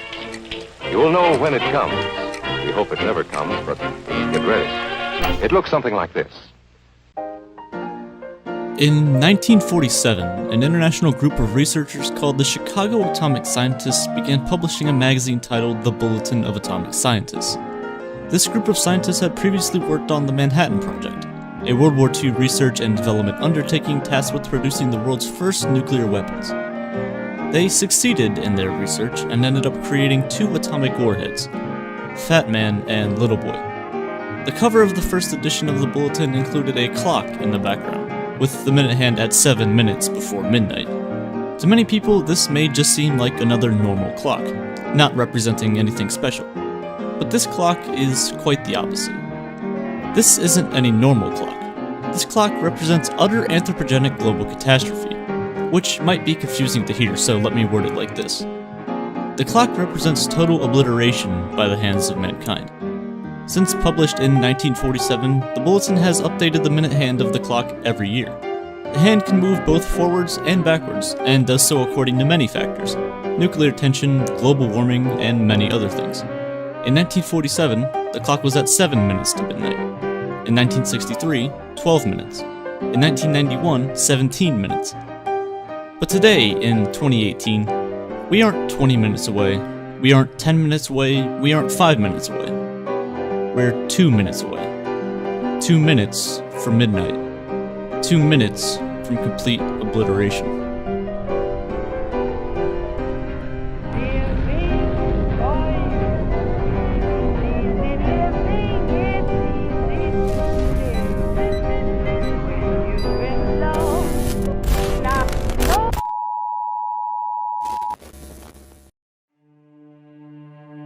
Today, when discussing the destructive power of nuclear weapons, or asteroids, or any large-scale detonation, we tend to measure them by how much TNT is needed to produce an equivalent explosion.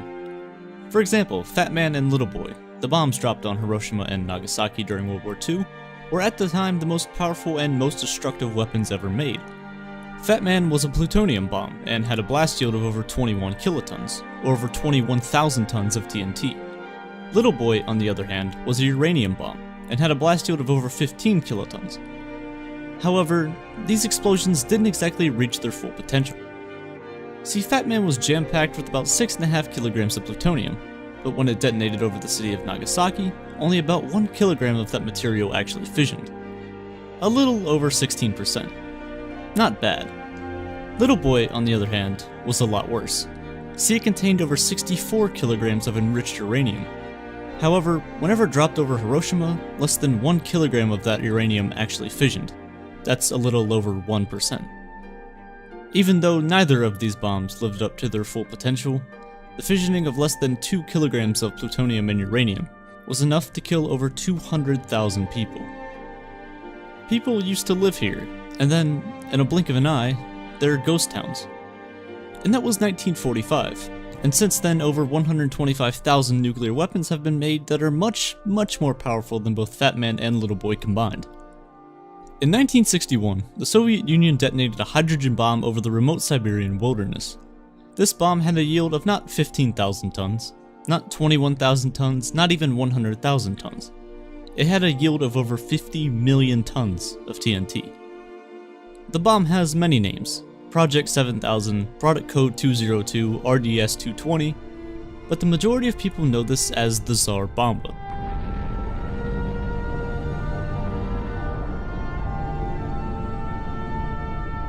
When the Tsar Bomba was detonated, the mushroom cloud from the explosion exited the layer of the atmosphere that we live in and stretched far into the mesosphere. The mushroom cloud was over 64 kilometers high, that's over 7 Mount Everest stacked on top of each other. The explosion could be seen from over 300 kilometers away, and the shockwave from the blast broke window panes nearly 1,000 kilometers away from the explosion. The shockwave circled the planet 3 times before it finally died out, and this wasn't even the most powerful version thought of. The bomb was actually initially planned to be 100 megatons, which amounts to 100 million tons of TNT.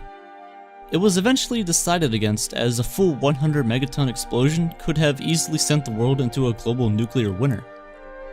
However, the fact that the bomb was theorized and nearly became a reality is truly terrifying. Superimposing the 100 megaton explosion over popular cities around the globe really puts the destruction into perspective. If 10 of these bombs were detonated over the world's most populated cities, the casualties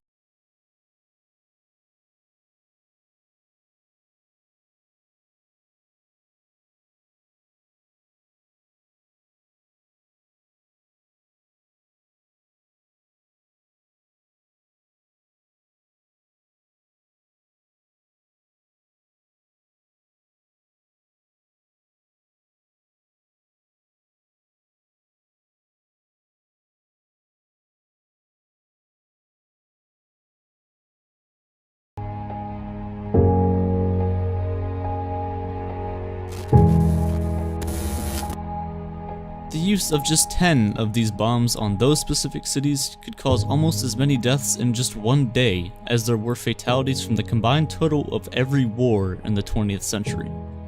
From just 10 of these bombs.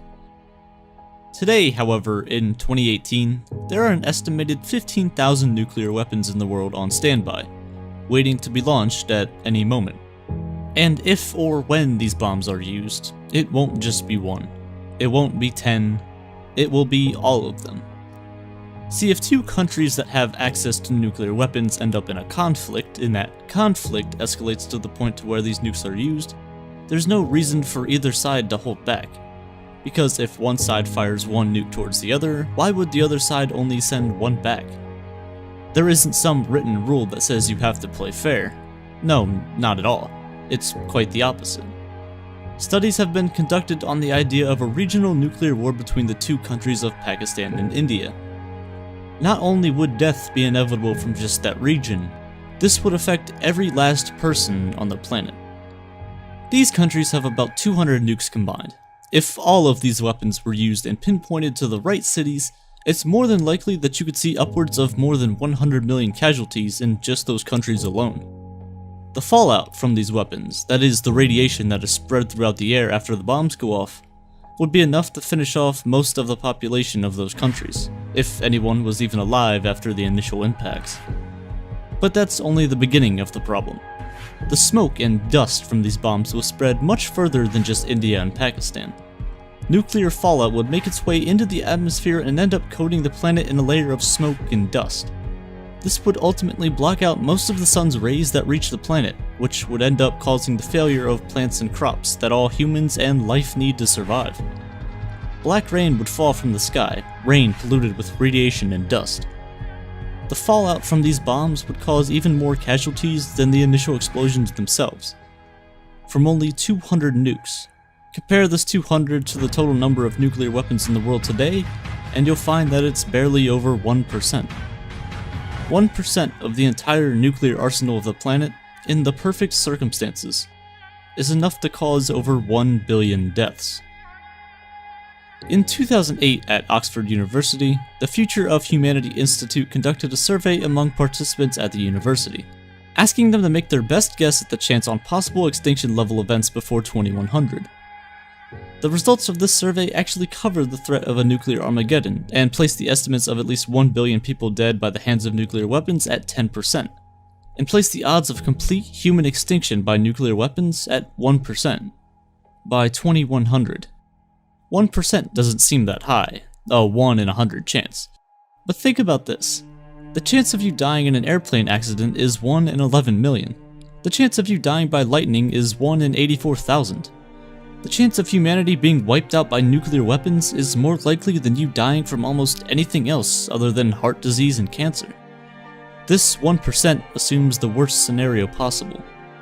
The conflict you hear about more often involves the countries of the United States and Russia, who respectively own over 90% of the nukes that exist today. If for some reason these 2 countries went to war with each other, the results definitely wouldn't be good. Should the United States and Russia go into a full-scale nuclear war with both sides throwing everything they have at each other, this may as well be the end of civilization as you know it. See, the goal of a war of that magnitude isn't for any one side to win. It's to make sure the other side loses, and the best way to make sure that the other side loses is not to wait to see them stand next to you on the podium, but rather take them out of the picture completely. And that's exactly what the goal of this war would entail. On top of the massive number of nukes dropped on major cities across both countries, agricultural centers, hospitals, schools, and many more facilities would be destroyed to ensure that both sides endure the most suffering. Both sides know that this isn't a game that has a pause button, that once you pick up the controller, you can't put it back down. Once a nuclear warhead is confirmed to have been sent to either side, the idea of a nuclear holocaust becomes a reality. Today, the doomsday clock is the lowest that it has ever been, and should we leave the issues at hand unchecked, the clock will inevitably keep ticking forward. In the book Reasons and Persons, author Derek Parfit posed the following question. Compare these three outcomes. Peace, a nuclear war that kills 99% of the world's population, or a nuclear war that kills 100% of the world's population. 2 could be worse than 1, and 3 could be worse than 2. But the question is, which is the greater of these two differences? If we find ourselves in a full-scale nuclear war, is it even worth trying to survive? Because in the end, if you survive, no one will be there waiting for you. The global nuclear winter that would come from this would leave almost every major city uninhabitable for years to come. The 1983 movie War Games is set in America during the midst of the Cold War. It discusses many possible outcomes of nuclear wars of various magnitudes. In it, there is a quote that states, "The only winning mood is not to play." And I find that that really fits the situation. The only way to survive and come out on top at the end of the day is not to play the game in the first place. Because, should you participate, the clock ticks over to midnight.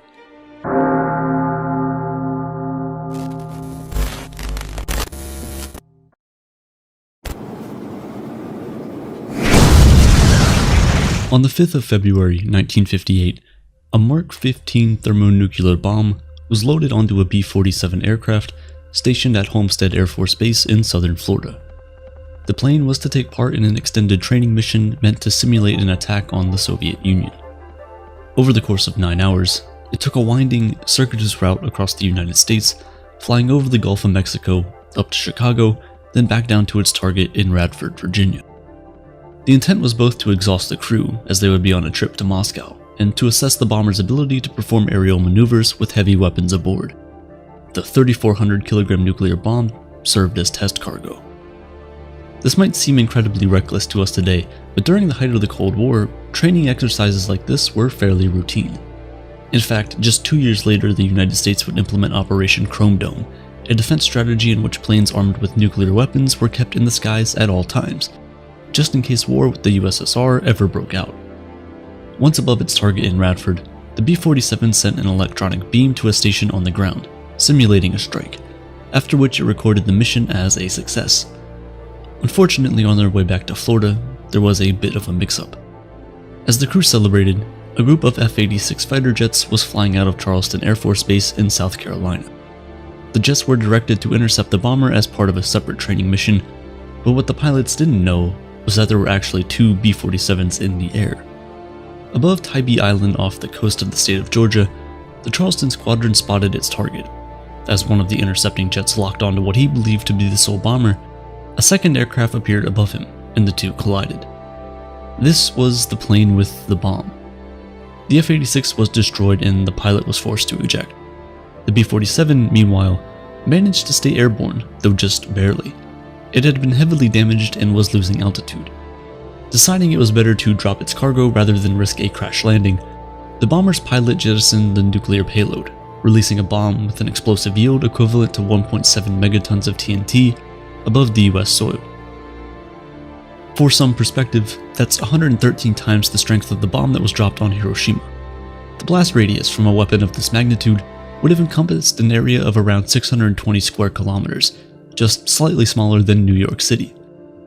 After being deployed, The bomb fell for over 9,000 meters before eventually crashing into Wassaw Sound. Luckily, it didn't detonate. If it had, thousands would have died instantly, and the city of Savannah, less than a 30-minute drive from the crash site, would likely have become inhabitable due to radioactive fallout. A recovery mission was immediately organized. A joint Air Force and Navy operation searched this area for 10 weeks, but the weapon was never located. Experts believed it had sunk beneath several meters of silt on impact, effectively rendering it invisible to sonar. Subsequent recovery attempts have produced few results, and to this day, a bomb capable of vaporizing an entire city is buried somewhere just off the US coast. The story of the Tybee Island bomb is terrifying in its own right, but you want to know the worst part? It's not the only time this has happened. A similar thing occurred in 1965 when a training exercise being held on the USS Ticonderoga went horribly wrong. An attack jet carrying a live 1 megaton nuclear bomb was being rolled into one of the ship's plane elevators when it began to tilt. Before anyone knew what was going on, the jet rolled off the side of the aircraft carrier and fell into the Pacific Ocean, taking the pilot with it. Plane, pilot, and bomb were never recovered. In modern history, there have been 32 reported broken arrow events, which are accidents involving nuclear weapons. These range from crashes and unintended detonations to fires, accidental launches, and potential meltdowns. In 6 of these incidents, the weapon was never recovered. Besides the 6 missing bombs, a number of nuclear-tipped torpedoes, primarily Soviet, have also disappeared or are otherwise unrecoverable. While only possessing a fraction of the destructive capability of a bomb or missile, these weapons still contain highly radioactive materials and could potentially leak contaminants into the surrounding ocean, killing sea life. You might be wondering how military officials and world leaders could simply abandon missing nuclear weapons. Shouldn't governments be scrambling to recover these devices? Unfortunately, it's not that simple. All 6 of the missing bombs were lost at sea, whether in Wassaw Sound or deep in the Pacific. Simply figuring out the exact location for even one of these weapons would likely require hundreds of people searching for months, if not years. Looking for something you dropped in the ocean is like looking for a needle in a haystack, only the haystack is hundreds of kilometers wide, shifts constantly, and requires the use of advanced technology to search it. There are no points of reference or any kind of markers to guide you. Worse than that, stuff that falls into the ocean tends to move around. Currents and tides can carry even the heaviest objects for kilometers before they finally come to rest on the seafloor. And all of that is just to find the bomb. Recovery is a whole different story. According to experts, digging up these weapons could prove more dangerous than simply letting them stay where they are. Take the case of the Tybee Island bomb. To date, there have been no unusual spikes in radiation detected in the area. This means, in all likelihood, the materials inside the bomb are still contained. Any attempt to retrieve it would risk potentially spilling toxic plutonium and uranium into the ocean. So even if you found it, it would be too dangerous to dig up, so it's safer to leave it alone. But that's only assuming the device is disabled. It's normally protocol to remove the triggering mechanism from a nuclear weapon when it's being used in a training mission, and the Air Force maintains that this was the case in the Tybee Island incident. However, former Assistant Secretary of Defense W.J. Howard described the bomb in a 1966 congressional testimony as a complete weapon, a bomb with a nuclear capsule. The fact remains that no one is really sure whether or not the bomb was disabled. There could potentially be an active thermonuclear weapon sitting just off of America's eastern seaboard. If you're freaking out about it, that's understandable. The idea that there are missing weapons capable of killing millions of people hiding somewhere beneath the ocean is chilling, to say the least. But I'm afraid I have some more bad news because here's the thing, these are just the bombs we know about. The vast majority of broken arrow incidents have been recorded by the United States. But there are 7 other territories known to possess nuclear weapons: Russia, China, the United Kingdom, France, India, Pakistan, Israel, and North Korea. While the US has been historically at least semi-transparent about its nuclear mess-ups, these other nations have been much more secretive. We know very little, if anything at all, about their nuclear programs and almost nothing of any mishaps. It's likely that we don't even have a full account of every broken arrow. Russia in particular has a tremendously checkered past when it comes to nuclear technology. Aside from the obvious example of Chernobyl, there's also the case of the Tsar Bomba. The largest nuclear weapon ever detonated, this device had a 50 megaton yield, producing shockwaves that were felt around the globe, and a mushroom cloud 8 times the height of Mount Everest.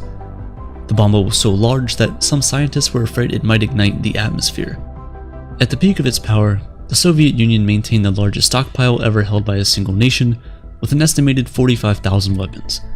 Given the size of this arsenal and the historic recklessness of the Soviet military when it came to nuclear technology, it's not a stretch to assume that they probably lost a bomb or two. Other countries such as China and North Korea are even more secretive about their nuclear weapons programs. Both nations today are currently looking to expand their arsenals, with the latter rumored to be on the cusp of resuming testing again. And even when it comes to the US, figures could be very well underreported for reasons we might not be aware of. In the case of the USS Ticonderoga bomb, it took the US Navy 15 years to admit the incident even happened. Even worse, at the time, they claimed the bomb had been lost over 800 kilometers away from land, but it was later discovered it had disappeared just 109 kilometers from Japan's Ryukyu Island chain. It's possible then that there could be dozens of lost nuclear devices lurking in unknown locations around the world, their presence only known by a handful of top officials. The danger that these weapons pose shouldn't be understated. According to a declassified 1947 study from the Los Alamos laboratory, as many as 100 and as few as 10 could be enough to end society. We know we've lost 6, but how many are we truly missing? Granted, it's nearly impossible to imagine a scenario where all of these weapons would explode simultaneously. But even if one were to detonate, the scale of devastation, suffering, and environmental catastrophe would be unimaginable. It would be a disaster unparalleled in history. The sad reality is that through sheer recklessness, our leaders have opened the door to the possibility of causing ourselves irreparable harm, both to humanity and the planet.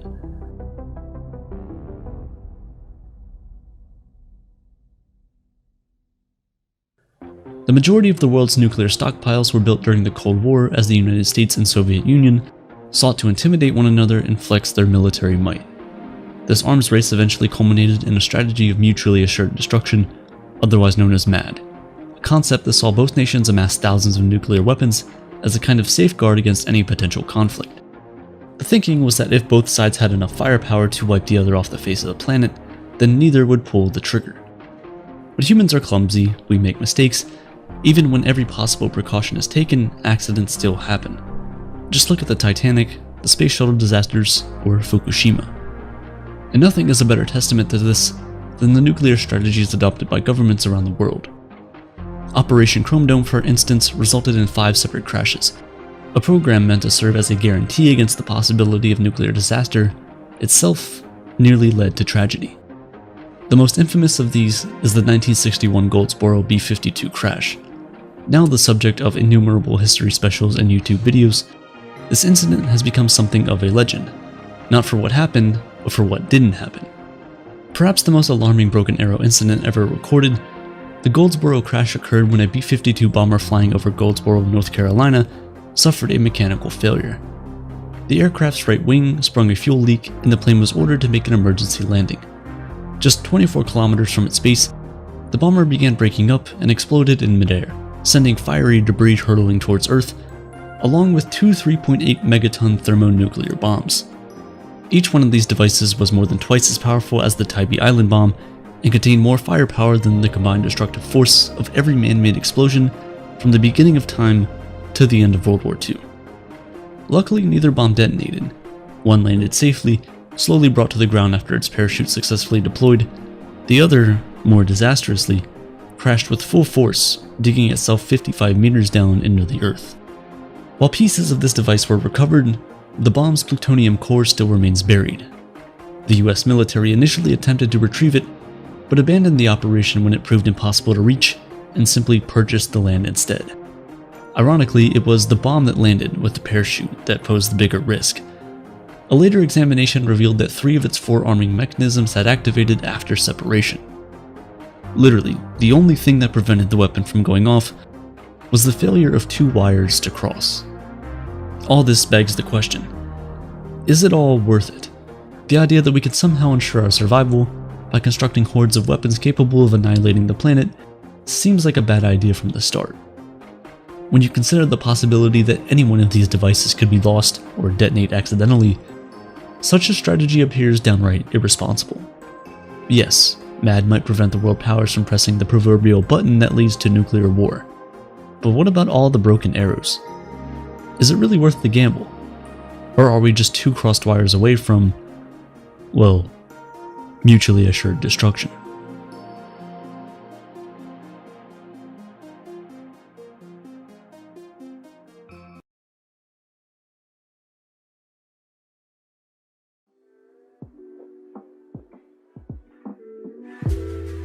Up until I was like 15, the way I found new music was through friends, or songs I'd hear in the background of my favorite TV shows or movies. This can be a really slow process if you, like me, have a somewhat unconventional taste in music, and so it was no surprise that I would only add a few new songs to my playlist every few months. But as of recent years, that's definitely changed. You see, Spotify has been able to identify my tastes remarkably well. With this Discover Weekly and year-end playlist, Spotify seems to know what I like better than some of my closest friends. It follows a similar trend of surprising improvements in the fields of natural language processing and machine learning. So, when did Spotify and other apps get this good, and what does it mean for the future of technology? These and other recent advances are occurring at a surprising rate, or at least that's what it seems like. It is, after all, progressing exponentially, and we humans are very ill-equipped when it comes to visualizing or imagining such growth. We simply never evolved to do so. Animals, predators and prey, all move at a relatively constant rate. They don't keep accelerating. Technological progress, however, does. As it turns out, this exponential growth means we might be stepping into some very uncharted territory in the near future. If technology continues to get better and better at its current pace, we will soon reach a stage where it not only matches, but surpasses the intelligence of a human.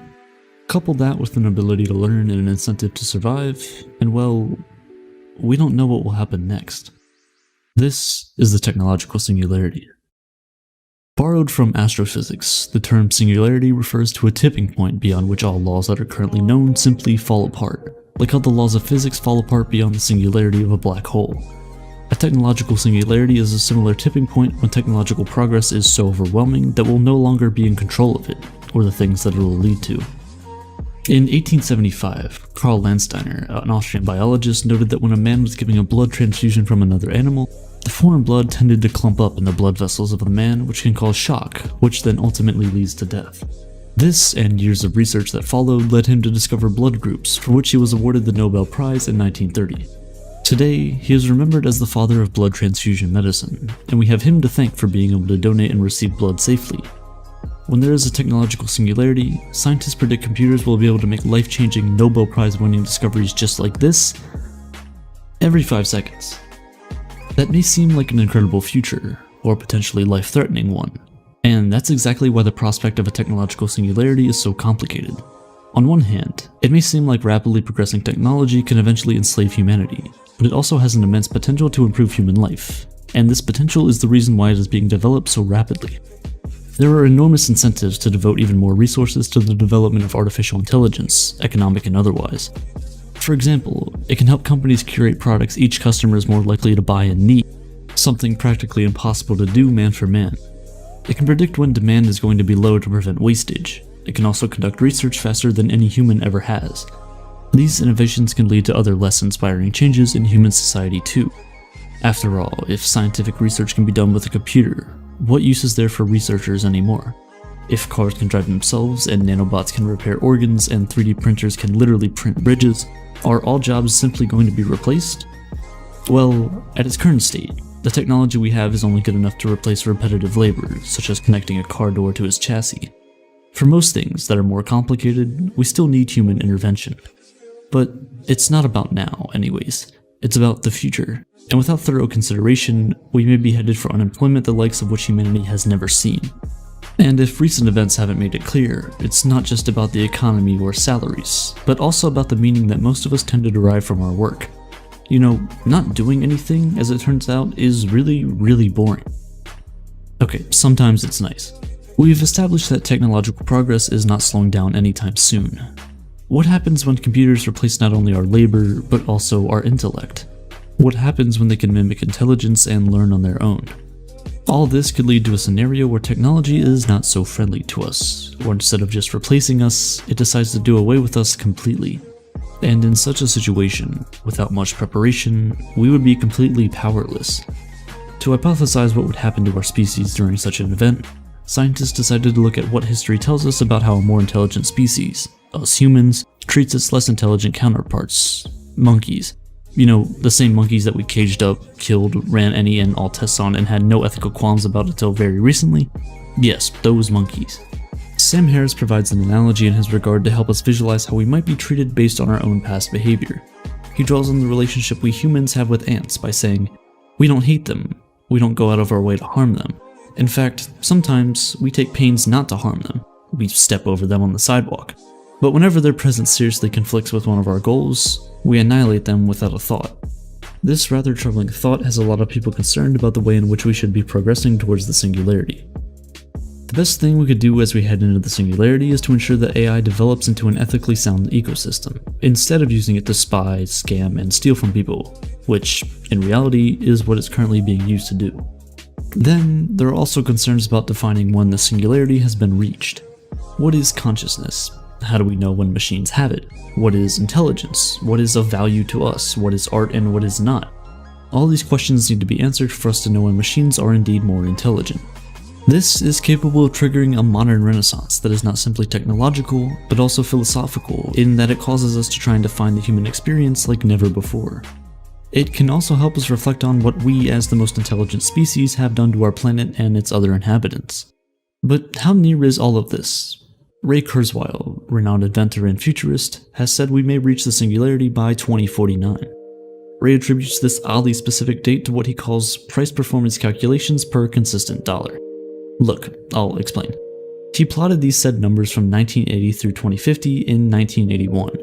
In 2015, those numbers were roughly where he predicted them to be. Others are skeptical of such claims. Most notable amongst them are Noah Chomsky, widely regarded as the father of modern linguistics and one of the most cited scholars alive. What makes his perspective interesting is that he perhaps possesses a deeper understanding of language than most of us.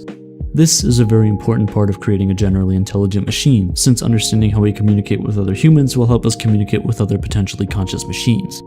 His perspective is that we are nowhere near where we need to be in terms of our understanding of the cognitive processes that go on consciously and subconsciously to be able to mimic them. Can we define a theory of being smart? He asks. He's certainly right about the complexity of human language and the nuances of what we say versus what we mean. It's why emotions like irony, sarcasm, and rhetorical questions are still unsolved puzzles in the world of AI research.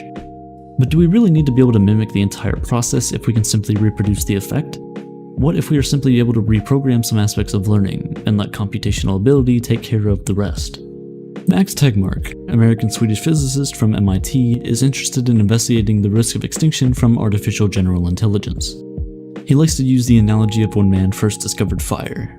It was a wonderful discovery that has paved the way for modern life, but it hasn't always been safe.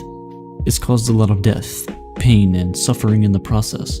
But we are where we are because we were able to learn from our mistakes and devise things like fire escapes and fire extinguishers. AI might be the same at the start, but the only difference here is that we only have one shot. It's all or nothing. If AI lights a fire, we may never be able to extinguish it in hopes of next time.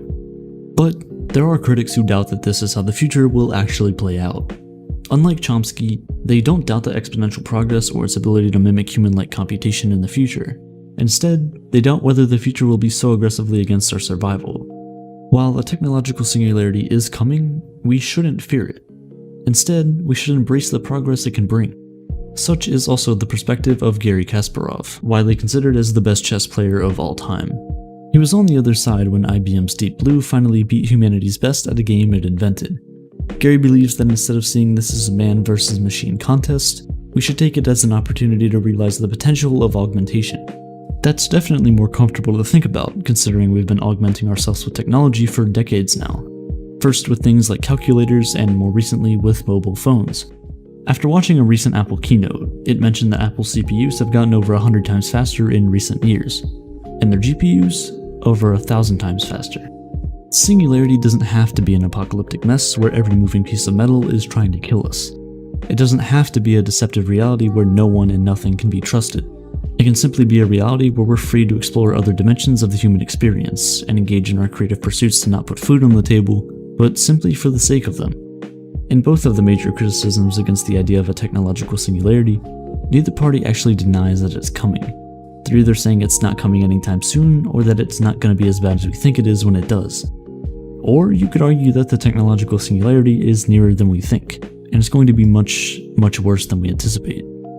What then? Does it really matter how we prepare or what policies we come with? Whatever the answer, one thing remains the same. It's coming. And if I were you, I'd get ready. It could be terrible, and it could be great. It's not clear. Right.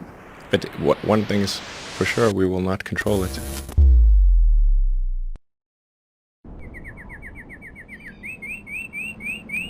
Go is arguably the most complex board game in existence.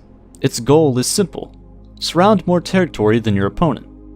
This game has been played by humans for the past 2,500 years and is thought to be the oldest board game still being played today. However, it's not only humans that are playing this game now. In 2016, Google DeepMind's AlphaGo beat 18-time world champion Lee Sedol in 4 out of 5 games.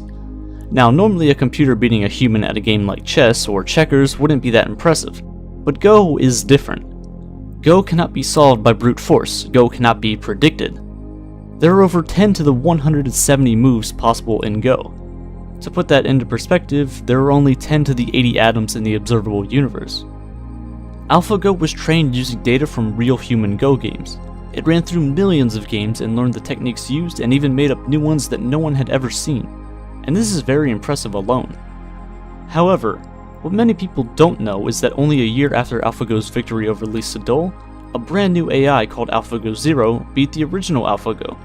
Not in 4 out of 5 games, not in 5 out of 5 games, not in 10 out of 10 games, but beat AlphaGo 100-0, 100 games in a row. The most impressive part? It learned how to play with zero human interaction. This technique is more powerful than any previous version. Why? It isn't restricted to human knowledge. No data was given, no historical figures were given. With just the bare bones rules, AlphaGo Zero surpassed the previous AlphaGo in only 40 days of learning. In only 40 days, it surpassed over 2,500 years of strategy and knowledge. It only played against itself and is now regarded as the best Go player in the world, even though it isn't human. But wait, if this AI learned how to play without any human interaction, made up strategies of its own, and then beat us with those strategies, then that means there's more non-human knowledge about Go than there is human. And if we continue to develop artificial intelligence, then that means there's going to be more and more non-human intelligence. Eventually, there's going to be a point where we represent the minority of intelligence, maybe even a very minuscule amount. That's fine though, we can just turn it off, right? It's a thought, but think. When modern day humans began to take over the planet, why didn't the chimps and Neanderthals turn us off? If this artificial intelligence becomes super intelligent and learns through and is connected to the internet, well, we can't just shut down the entire internet, there's no off switch. So what happens if we end up stuck with AI that is constantly and exponentially getting smarter than we are? What if it gets to a point that us humans get in the way, and the AI hits the off switch on humanity?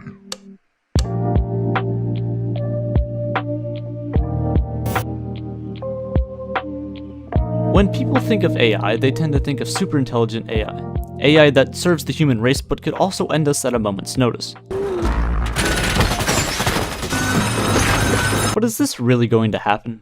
Pop culture, mostly movies, tend to depict AI not as benevolent creations, but rather as robots with malicious intent. Except for Tars in Interstellar, he's pretty cool. Yeah, you can use it to find your way back into the ship after I blow you out the airlock. There's a lot more to AI than you might think. There's a lot more types that serve different purposes. Artificial narrow intelligence, also known as weak AI, is the only form of artificial intelligence that humanity has created so far. It makes this sound kind of bad, but trust me, it does a really good job at what it's supposed to do. Narrow AI is AI that is created for the sole purpose of handling one task. It's the kind of AI that AlphaGo is. Narrow AI is good at speech and image recognition, and also at playing games like chess or Go, or even pretty complex games like Dota 2. At the International 2017 World Championship, OpenAI's artificial intelligence destroyed pro player Dendi 2-0. But much like AlphaGo Zero, it wasn't taught how to play the game. It played out millions of years worth of 1 versus 1 matches against itself and learned on its own. It started out barely knowing how to walk, and eventually as time went on, it surpassed human-level skill. If you use Spotify, you'll see that it creates daily mixes for you based on the music you listen to. Amazon learns from it, teaches itself your buying habits to suggest you new products. But it seems like a common reoccurrence where these AI teach themselves how to do the task at hand. How is that even possible? Well, through something called machine learning. Machine learning is the science of trying to get computers to learn and think like we humans do. Machine learning is essentially the same way that babies learn. We start off as small screaming sacks of meat, but over time, we improve our learning. We take in more data and more information from observations and interactions, and most of the time we end up pretty smart. The most popular technique out there to make a computer mimic a human brain is known as a neural network. Our brains are pretty good at solving problems, but each neuron in your brain is only responsible for solving a very minuscule part of any problem. Think of it like an assembly line, where each neuron in your brain has a certain job to do in order to completely solve a problem. Let's make a simple example of a neural network. In order to say that someone is alive, they have to either have a pulse or they must be breathing, but not necessarily both at the same time. This yellow dot represents a neuron in a neural network. It functions just like a neuron in your brain does. It takes in information and then gives an output. If this neuron takes in the information that says, hey, this person has a pulse and is breathing, then the neuron deciphers this information and says, okay, this person is alive. It learns to analyze situations where the human would be declared alive, if it's breathing or has a pulse, and situations where the human would be dead, where neither of those is true. That's essentially a bare-bones explanation of how it works. Of course, no neural network is really this simple. Many have millions of parameters and are much more complex than just this one-layer network. The world is full of sounds and visuals and just data in general, and we take in all of this to form our view of reality. However, as more and more complex topics show up with more and more data, it becomes harder and harder for humans to do this analysis on their own. This is where machine learning comes in handy. Machines can not only analyze data given to it, but also learn from it and adapt its own view of it. Let's go back to AlphaGo Zero. In only 40 days, it surpassed thousands of years of strategy and knowledge and even made up some of its own strategies. But how did it do all of this so quickly? Biological neurons in your brain operate at about 200 Hz. That's proved to be fine for us, but modern transistors operate at over 2 GHz, an entire order of magnitude faster. Those neurons in your brain travel through what are known as axons, and they travel at about 100 meters per second, which is pretty fast and gives us pretty good reaction time. But it's only about a third as fast as the speed of sound. Computers, however, can transmit information at the speed of light, or 300 million meters per second. So there's quite a big difference between our brain's capabilities and a computer's. In just 1 week, a computer can do 20,000 years worth of human-level research or simulations or anything it is trained to do. A brain has to fit inside your head. There's a limit to how much space it can take up, but a computer could fill an entire room or even an entire building. Now obviously weak AI doesn't require an entire server room to run. Like we saw with OpenAI, it only took a USB stick. But for more intelligent AI, it may require much more power. Artificial General Intelligence, or AGI, is AI with more than a single purpose. AGI is almost at or equal to human-level intelligence, and this is where we're trying to get to. But there's a problem. The more we search into it, the harder and harder it seems to be able to achieve.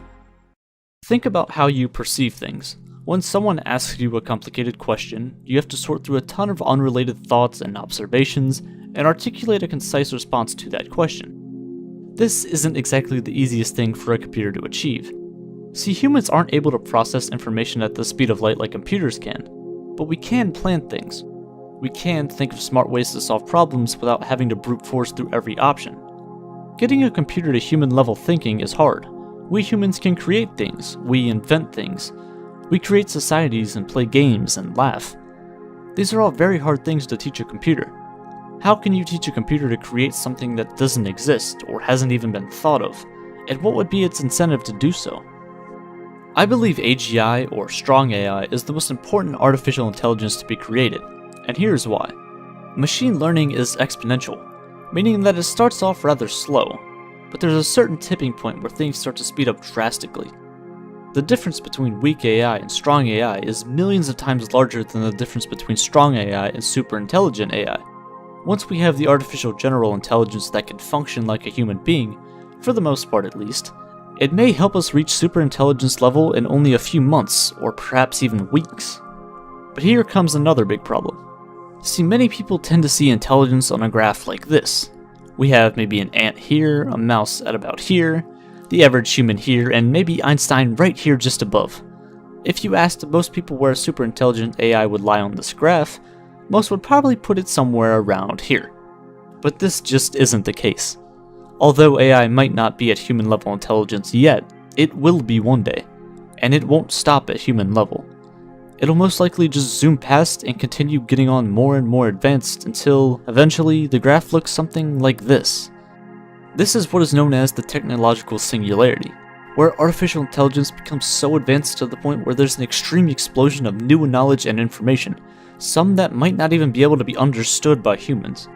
If we make a superintelligent AI, that AI would be able to improve upon itself, and in turn get smarter in a shorter amount of time, which means that this new and improved AI could do the same thing. It continues to repeat this process, doing it faster and faster each time. The first recreation may take a month, the second a week, a third a day, and this keeps going until it's billions of times smarter than all of humanity. Compared to chimps, we share about 96% of their DNA. We are 96% chimp, but in that little 4%, we went from being extremely hairy and mediocre primates to a species that has left the planet. We're a species that plans to colonize Mars, a species that made missiles and millions of inventions, all compacted down into that 4% DNA difference. The number of genetic differences between a human and a chimp is 10 times smaller than the genetic difference between a mouse and a rat, but yet only being 4% different from them, their entire fate seems to lie in our hands. If we want to, for some reason, put a McDonald's on a chimpanzee habitat, we just do it, we don't ask. There are 5.5 quadrillion ants on the Earth. Ants outnumber us 1 million to 1, and yet we actually live like they don't exist at all. If we see one crawling on a table, we just smush it and move on with our day. What happens when the day comes where AI becomes the humans in this situation, and we become the ants? Superintelligent AI is different from software we know today. We tend to think our software is something that we program and the computer will follow our rules. But with highly advanced AI and through machine learning, the AI teaches itself how and what life is as well as how to improve it. After a while, there is no need for any human interaction. Perhaps humans would even slow it down as opposed to speeding it up. We have to be careful about how we make it. As Sam Harris has stated, and the first thing you want to do is not give it access to the internet, right? You're just going to cage this thing, right? So because you don't want it to get out, right? So, but you want to tempt it. You want to see if it's trying to get out. How do you know whether it is? So this is called a honeypot strategy, where you tempt it to make certain moves in the direction of acquiring more power. For example, if we're somehow able to give a superintelligent AI orders and it follows those orders, it may just take the quickest and easiest route to solve them. Just because we make a superintelligent AI, that doesn't mean that it's going to be wise. See, there's a difference between intelligence and wisdom. Intelligence is more about making mistakes and acquiring knowledge and being able to solve problems through that. Wisdom, on the other hand, is about applying the correct knowledge in the most efficient way. Wisdom is being able to see beyond the intelligence gained and being able to apply that to other things, in hopefully a productive way. If we give AI an order to solve world hunger, well, the easiest way to solve world hunger is just to kill all life on the planet and then nothing would ever be hungry again. But obviously that isn't what we want. We would have to somehow teach the AI to have human-like values, a moral code to follow, and somehow work around that. In a way, we'd want it to be like a super-intelligent human cyborg. You may not even realize it, but the majority of humans are already cyborgs. Humans are already becoming less biological and more technical. We already put our minds onto non-biological things. How? Well, many of you are watching this video on that device right now. Phones. Your phone has become an extension of yourself. It can answer any question you could ever ask at a moment's notice. There's only one problem though. Your inputs are just too slow. If we were able to create a high bandwidth link between the brain and the internet, we would be literally connected to everyone and everything on the entire planet. This is what Neuralink is aiming to do. Create what is known as a neural lace. Your brain has two big systems, your limbic system and your cortex, and these two are in a relationship with each other. Your limbic system is responsible for your basic emotions, your survival instinct. Your cortex is responsible for your problem-solving skills, your critical thinking. Neuralink is aiming to create a third layer to this. The AI would be like a third wheel in this relationship, but would increase our capabilities by multiple orders of magnitude. We all would have eidetic memories, picture-perfect memory. We would have access to all the information available to the world and be able to access it instantly. With the addition of this third layer, people may eventually realize that they like this newfound knowledge and way of living more than the alternative, more than living without this newfound AI that has been installed into them. Eventually, people may decide to ditch their human body, their biological self, in favor of the artificial world. This, of course, is a long ways away, but it doesn't mean we shouldn't think about it. There are of course many problems and counter-arguments that come up, and I'll address some of them now. For starters, how do we program something like consciousness? We don't even know what it is yet. How do we program something like a limbic system into a machine? Something that has a sense of fear, perhaps even a fear of death? Can a machine or an AI really love someone or show that emotion? Because if it can love, it can also hate, which could raise big problems for us in the future. This is a fear of many people when the idea of superintelligent AI is brought up. The biggest and most pressing question is, will it be pleasant or will it be hateful? Could it even be either of those things in the first place, and more importantly, is it even necessary?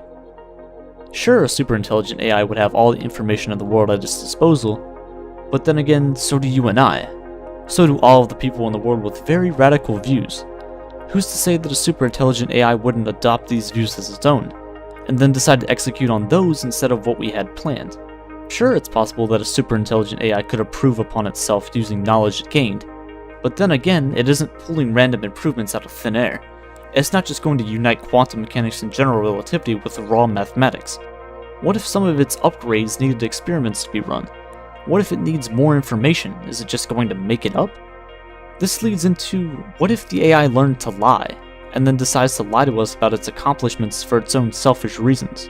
It's also possible that the progress of computing will slow down, and it looks like it already is. I mean, look at airplanes. In the past 100 years we went from this to this. But like many things, there's a threshold that is hard to get past. But if we do get past this barrier, the upsides could be tremendous. It's almost obvious that superintelligent AI has the capability of making humanity billions of times better than it is today. But on the flip side, it could also be used as a weapon. Just think, like I said before, if this thing is running for a week and has access to all of the world's information, it could make over 20,000 years of technological progress. You let this thing run for 6 months, and you could potentially have 500,000 years or even more of technological progress. Imagine if this got into the wrong hands, and imagine the repercussions it would have.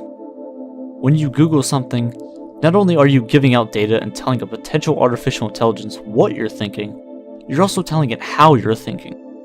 We feed it all of our questions, all of our answers.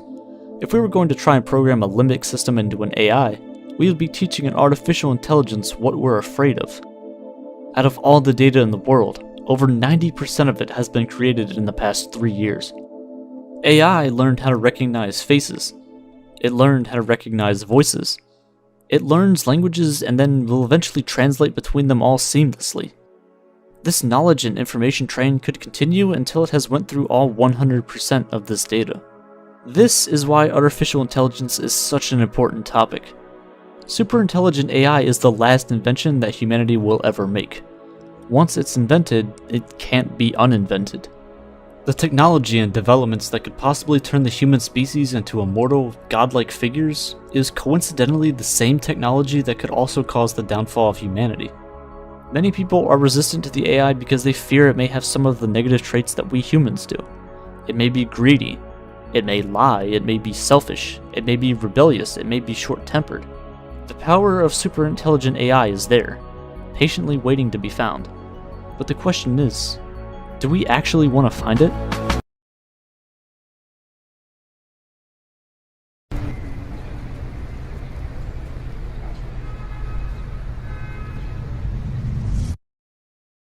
New York City, one of the United States' most recognizable cities. In September 2020, one of the many artistic landmarks of the city was repurposed. It was the Metronome near Union Square. If you've ever walked by it or seen it online, you'll probably notice two things. One, a giant piece of artwork by Kristen Jones and Andrew Ginsel that is supposed to convey instancy and infinity, transience and permanence all at once, while the pulsing nature of the artwork is supposed to embody the city's energy, elements such as the massive piece of bedrock symbolizing millennia of geological history, and the rippling centerpiece all come together to help the viewer visualize one thing: time. Another thing you might notice is the nearly 60 feet long display of digits. This digital facet of the artwork is what allows it to be reprogrammed to fit such an occasion. Previously, it was used to display the time of the day and the number of hours, minutes, and seconds that remain in it. It is all fittingly titled The Passage. But this September, this artwork embarked on a new mission. The numbers changed to not display only the regular time, but the time that Earth has left in our carbon budget before, given the current rate of emissions, we crossed the 1.5 degrees Celsius threshold outlined by the IPCC in 2018. Now, it all sounds like things people have heard before. Scientists come up with numbers, they urge how important it is, and then people move on with their days. This is different. A complete depletion would result in a total destruction of our planet, and it will have been at the fault of our own hands. If the Earth's temperature is increased by just 1.5 degrees Celsius, we will feel its consequences. Extreme heat waves, fire across the world, droughts in places there shouldn't be, and less of the one resource on Earth we all need: water. The concern for climate change is certainly nothing new. In fact, it's been with us not for just the past few decades, but for centuries. British archaeologist Ian Morris spoke at the World Economic Forum to talk about how civilizations in the past had collapsed. He incorporated modern-day scientific methods, excavation practices, and billions of artifacts to dissect the collapse of previous civilizations. He concludes by saying that all major collapses tend to have 5 common factors, time and time again. Firstly, they tend to have massive, uncontrolled population movements that overwhelm societal infrastructures.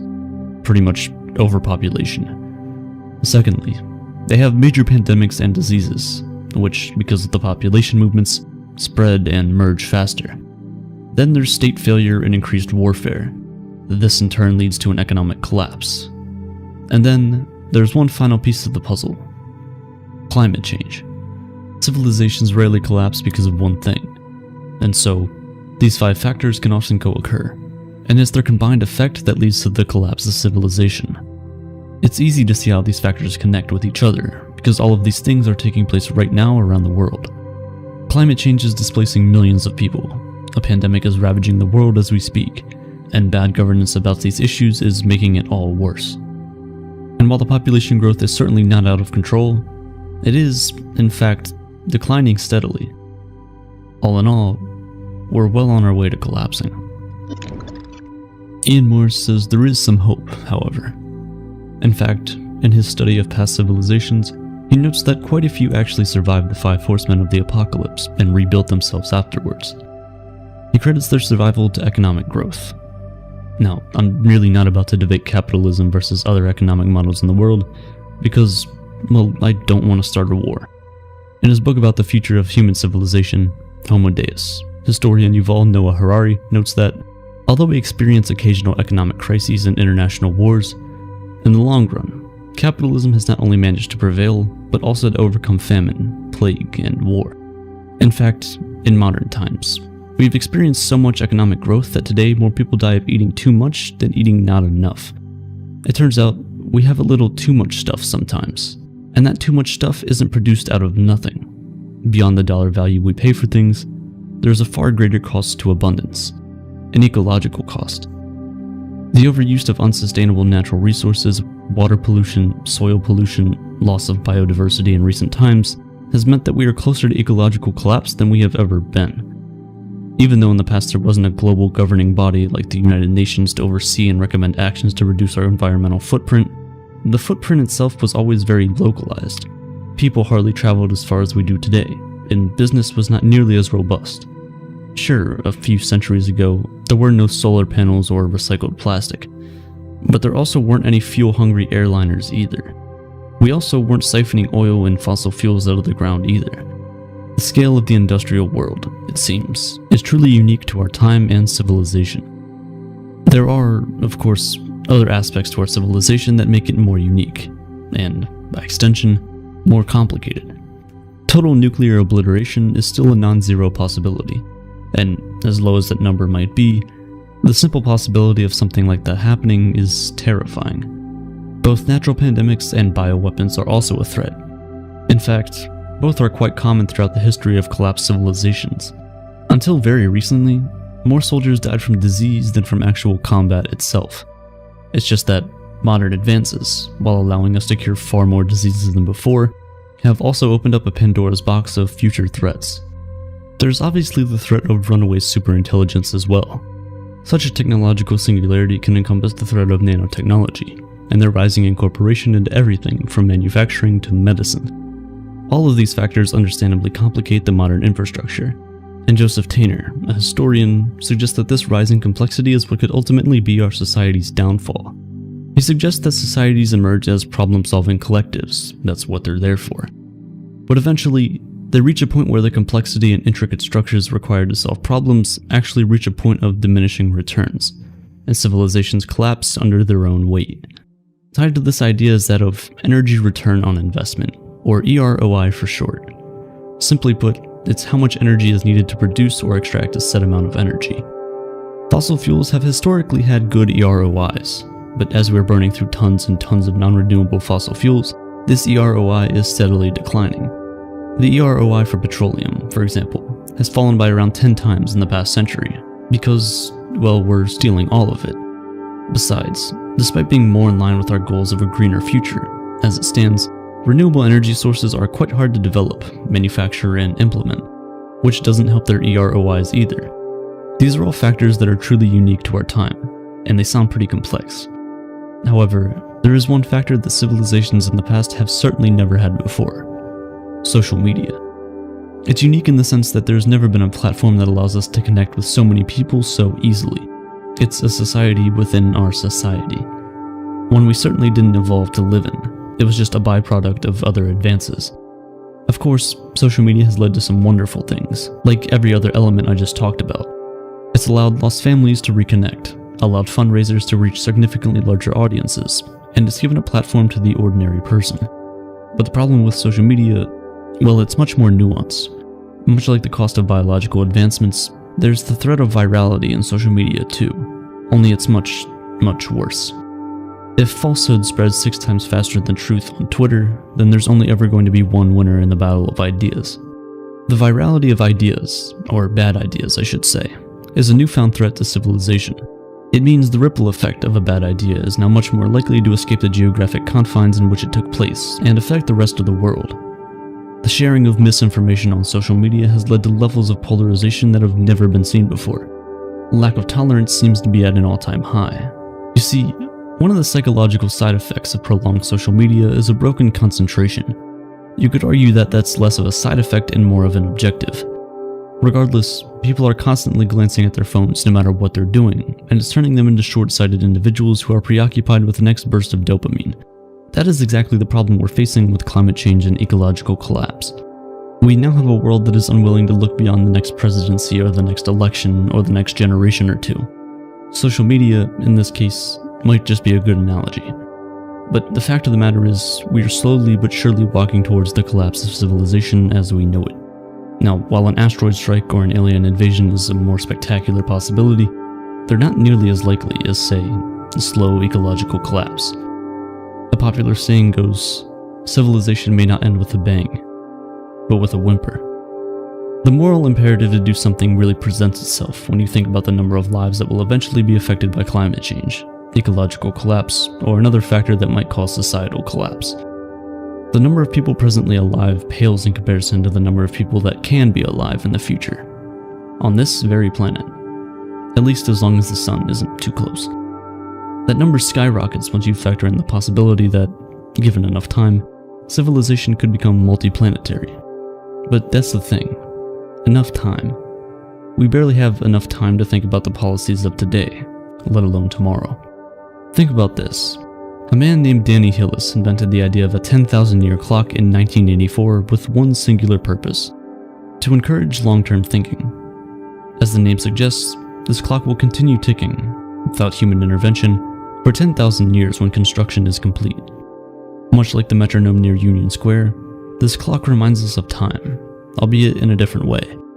This clock is not necessarily counting down from something, but by its sheer presence, its sheer scale, it serves to remind us that the world will go on long after we've passed. And as such, we can still have an impact. Who knows?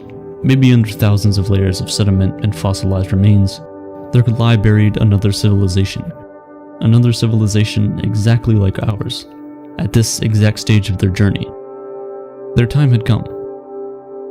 7 years, 36 days.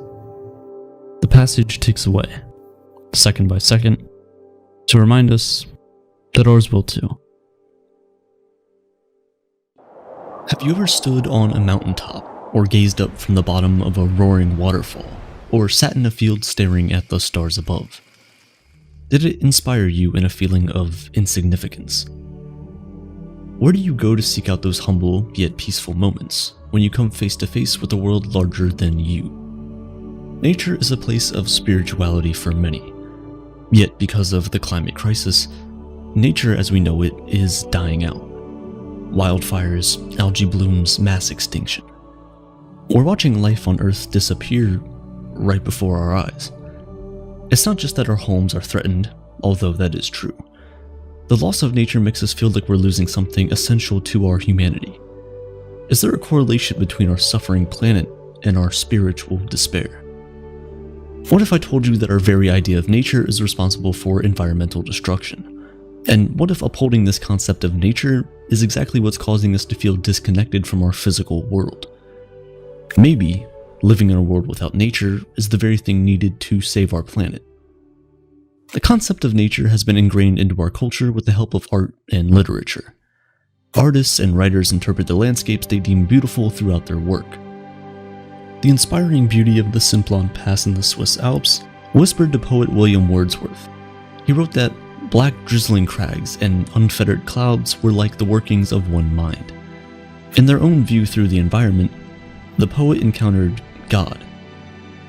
Rural Massachusetts had a similar effect on Henry David Thoreau. In 1862, he published an essay in The Atlantic entitled Walking, about the benefits of spending time outdoors. I think that I cannot preserve my health and spirits unless I spend 4 hours a day, sauntering through the woods, over the hills and fields, absolutely free from all worldly engagements. He encouraged people to take up the same habit, especially those who spend their days in the city hunched over a desk, or, like many of us, in front of a computer screen. You must be sure your walk takes place in dense forests or untilled fields because, in Thoreau's words, roads are made for horses and men of business. We go to nature to find tranquility and a much-needed break from our hectic lives. But where exactly is this nature we go to? And is it such a bad thing if nature as you know it doesn't exist? These are frightening questions to confront. Think about your daily routine. You wake up, check your email or socials, and drink your coffee or tea or water during your commute. Or you might pull on a pair of sweatpants with an old t-shirt and log onto your morning Zoom meetings. You bemoan the endless hours you spend scrolling through social media. On most nights, you grab takeout, unable to find the time to cook. You go to bed tired and wake up the following day to do it all over again. Amidst your daily routine, do you ever encounter the sublime? You probably don't have time, and even if you did, you wouldn't know where to find it in your everyday surroundings. Those soaring and soul-feeding emotions are reserved for the family trip to the Grand Canyon or your weekend hike in the Redwood Forests. In the meantime, though, we push those emotions aside. You might finally feel at home in the world when you're standing in front of the expansive ocean. It's difficult to harness that feeling while you're waiting for the bus in the middle of a blizzard. We use the natural world for recreation. Let's consider that word for a second. Recreation. Nature is where we go when we're broken to become whole again. But the benefits of nature are exclusive and reserved for those who can afford it. A lot of people aren't able to take a vacation from their jobs or don't have the means to get out of the city for the weekend. There's a conception that nature is a common good. The stream belongs to no one. The fall foliage of the forest is for everyone to enjoy. Only those with money and enough free time can enjoy the wilderness. If nature doesn't exist, and if for many people it's inaccessible, where do we turn to find inner peace in our otherwise chaotic world? Let's back up for a second. When I say nature doesn't exist, I mean that the concept of nature was invented by people. This might seem counterintuitive. We think of nature as the only place left on Earth untouched by human hands. But maybe that's by design. Let me explain. Our idea of nature exists inside marked boundaries and places blocked off from where we decided society shouldn't be. And in that way, nature is just as constructed as town and urban centers.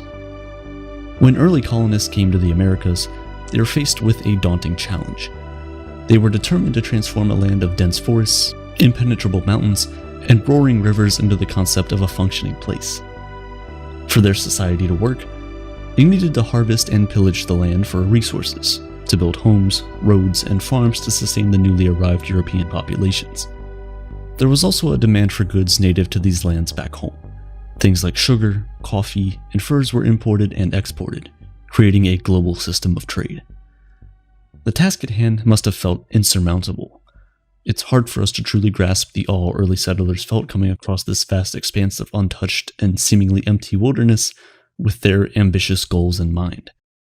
Only, the land wasn't exactly untouched, and it was definitely far from empty. Indigenous peoples cared for and tended to the land for thousands of years before European arrivals. Not to mention the countless species of birds, plants, fish, and all other creatures that harmoniously composed a complex system of life. Early colonists understood wilderness as an obstacle to their goal of establishing an orderly civilization in the New World. Their idea of society didn't account for the vibrant life already thriving for millennia prior to their arrival. The invention of nature didn't happen consciously. The ideals and goals early settlers imported from their homes overseas required that the vast wilderness of the new continent be tamed. Their philosophy was in direct odds with the indigenous teachings that rely on a holistic understanding of people's place in relation to their environment. As indigenous cultures were systematically destroyed or wiped out, this wisdom was being buried because it threatened the project of building a society that would more closely resemble European cities. From the perspective of early colonists, society is built and maintained by people, whereas nature encompasses all that is outside the human domain. This idea informs how you understand the world today.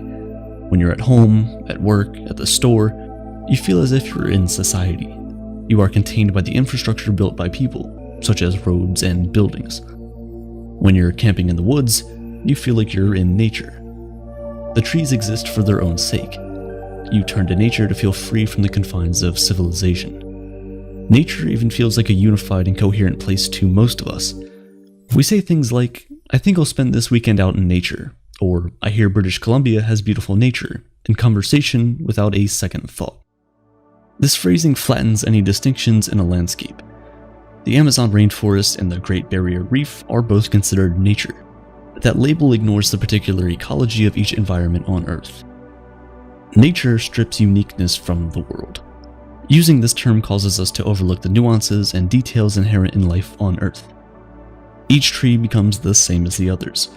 Once you've seen one squirrel, you've seen them all.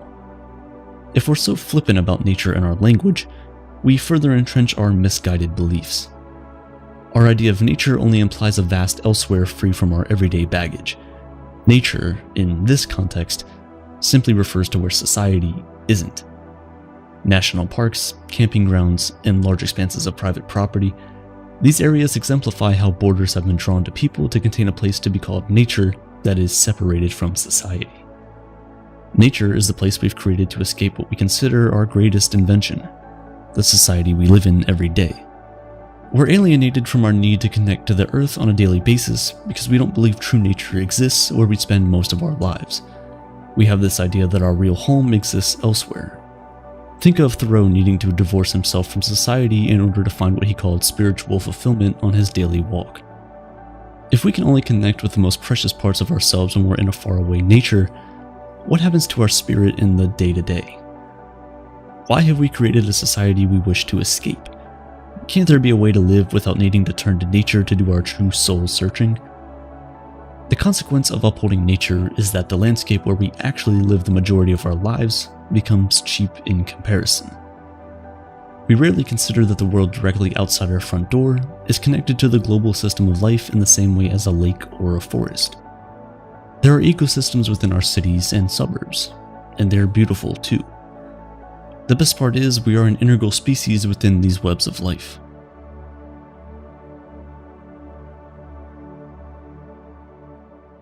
In the early 1960s, environmentalist Peter Berg was thinking a lot about this. To Berg and his friends, it became clear that people should take cues from their local ecosystem and should consider their place within them. He advocated for bioregionalism.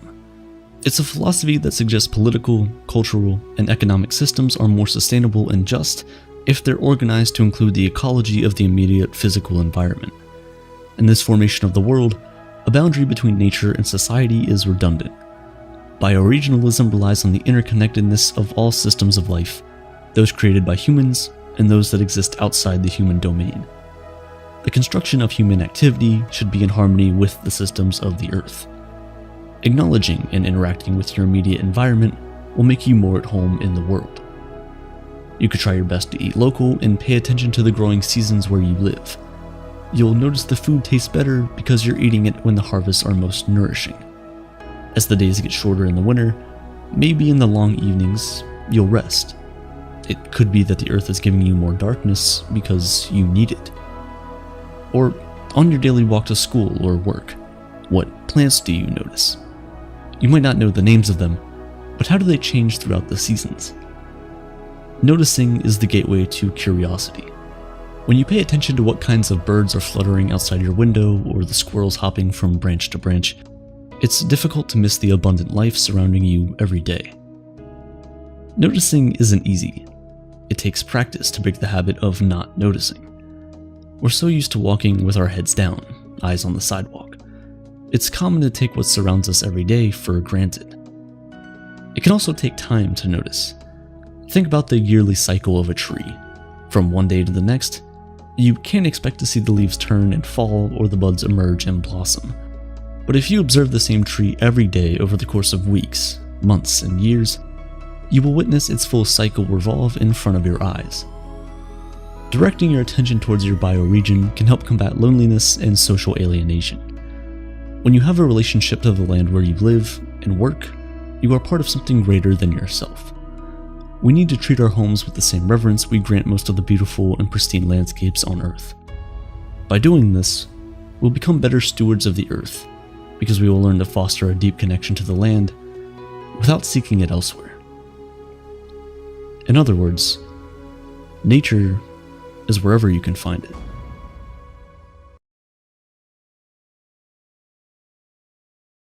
In June 2019, Kirsten Muller-Wahl, a psychiatrist at Hanover Medical School and head of its Tourette's outpatient department, noticed unusual symptoms in her new set of patients. To begin with, all of them were teenagers, and they were suffering from sudden and uncontrollable tics. Even though none of them had any history of the condition, they were all shouting different kinds of obscenities. Muller-Wahl consulted her tight-knit group of global Tourette researchers and found out that her newest patients were not unique. It seemed that a shift in patients and symptoms was happening all over the world, and what was even more surprising was that it was happening at the same time. But what really puzzled Muller-Wahl was that most were repeatedly shouting the same phrase: "You are ugly." As it turned out, this phrase was the key to understanding this strange spike in cases. 4 months before the mysterious global outbreak, a 20-year-old German suffering from Tourette's named Jim Zimmerman launched a YouTube channel and a TikTok page detailing what it's like to live with his condition. He immediately became a social media sensation, gathering more than 2 million subscribers on YouTube and millions of views on TikTok, where he shows his viewers how his condition can force him to blurt obscene words or experience uncontrollable tics and convulsions. Zimmerman had the tendency to blurt out the phrase, "You are ugly," one that he shared with all new style patients suddenly appearing all over the world. After making this connection, researchers found that all the patients who suddenly claimed to have tics were also fans of Zimmerman. When Muller-Wahl confronted her distressed patients and told them that none of them actually had Tourette's, most of them recovered immediately. But despite their recoveries, this case presented researchers with an unprecedented psychological mystery, showing how imagined symptoms can spread purely from TikTok videos. While these teenagers didn't suffer from Zimmerman's condition, something triggered their minds to believe that they did, and all of a sudden, all of them simultaneously and independently developed these TikTok tics. With TikTok becoming one of the most used social media apps today, it's becoming even more important to consider. Could TikTok be causing a mass psychosis? Mass psychogenic illness, or MPI, also known as mass sociogenic illness, is a real occurrence where a group of people starts feeling real physical symptoms at the same time, even though there's no physical or environmental reason for them to be sick. The dancing plagues of the Middle Ages were probably the most bizarre form of MPI. In July 1518, residents of the city Strasbourg were struck by an uncontrollable urge to dance. It started with one woman stepping into the street and dancing for nearly a week before she was joined by 36 others who also seemed to have the same uncontrollable urge. The town then hired musicians to provide backing music, which only worsened the situation as more people joined in. It wasn't long before the marathon started to take its toll. By August, the dancing plague had 400 people in its clutches, with 100 of them dancing themselves to death.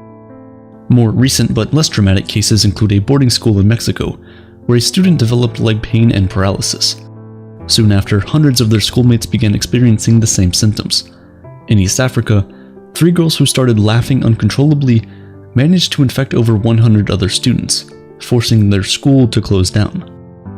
The triggers for mass psychogenic illnesses cannot be entirely isolated, but they can easily spread among people who share the same anxieties, fears, and sense of community. This is what makes the TikTok tics an even more intriguing study. TikTok rapidly gained popularity during the pandemic as a trendy dance video and crazy challenge app.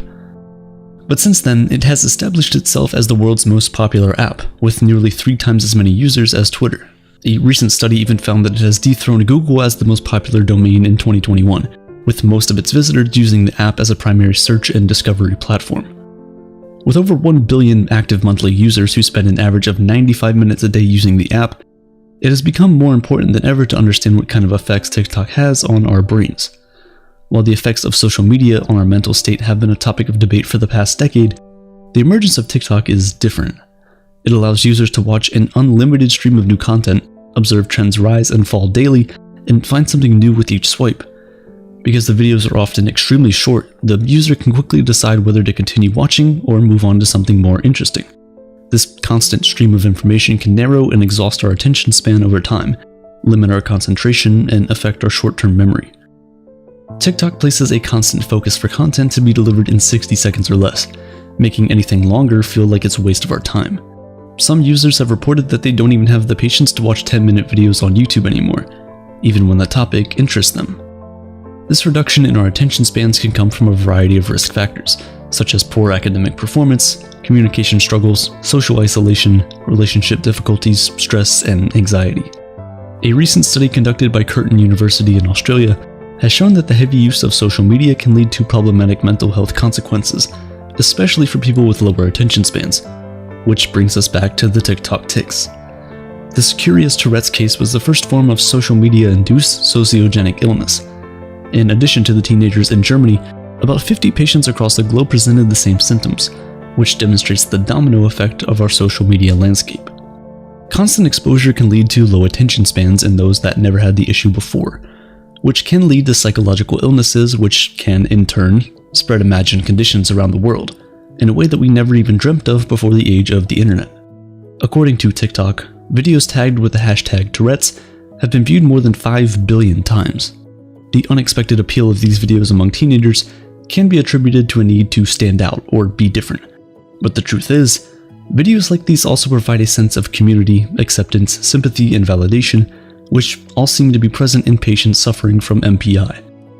Even though Zimmerman's intentions were to show his followers what it's like living with Tourette's, it also validated violating social conventions and gave proof to young, impressionable viewers that the more disruptive you are, the more viral you'll go. This is the basic concept behind TikTok. The whole idea is to promote videos that can go viral in an instant and push young content creators to produce similar content. That's why the first thing you see when you open the app is the For You page, where short videos that are carefully selected to grab your attention are displayed. It's why the video is on autoplay and shown in an endless scroll, and there's no signalization of progress or duration of the experience. All these features are intentionally designed to grab and keep the attention of young users for as long as possible, and urge them to create similar content if they want to get that attention for themselves. In a recent interview, comedian Andrew Scholes talked about how TikTok's algorithm promotes useless content in the West, but shows entirely different content centered around innovation, architecture, and science in China.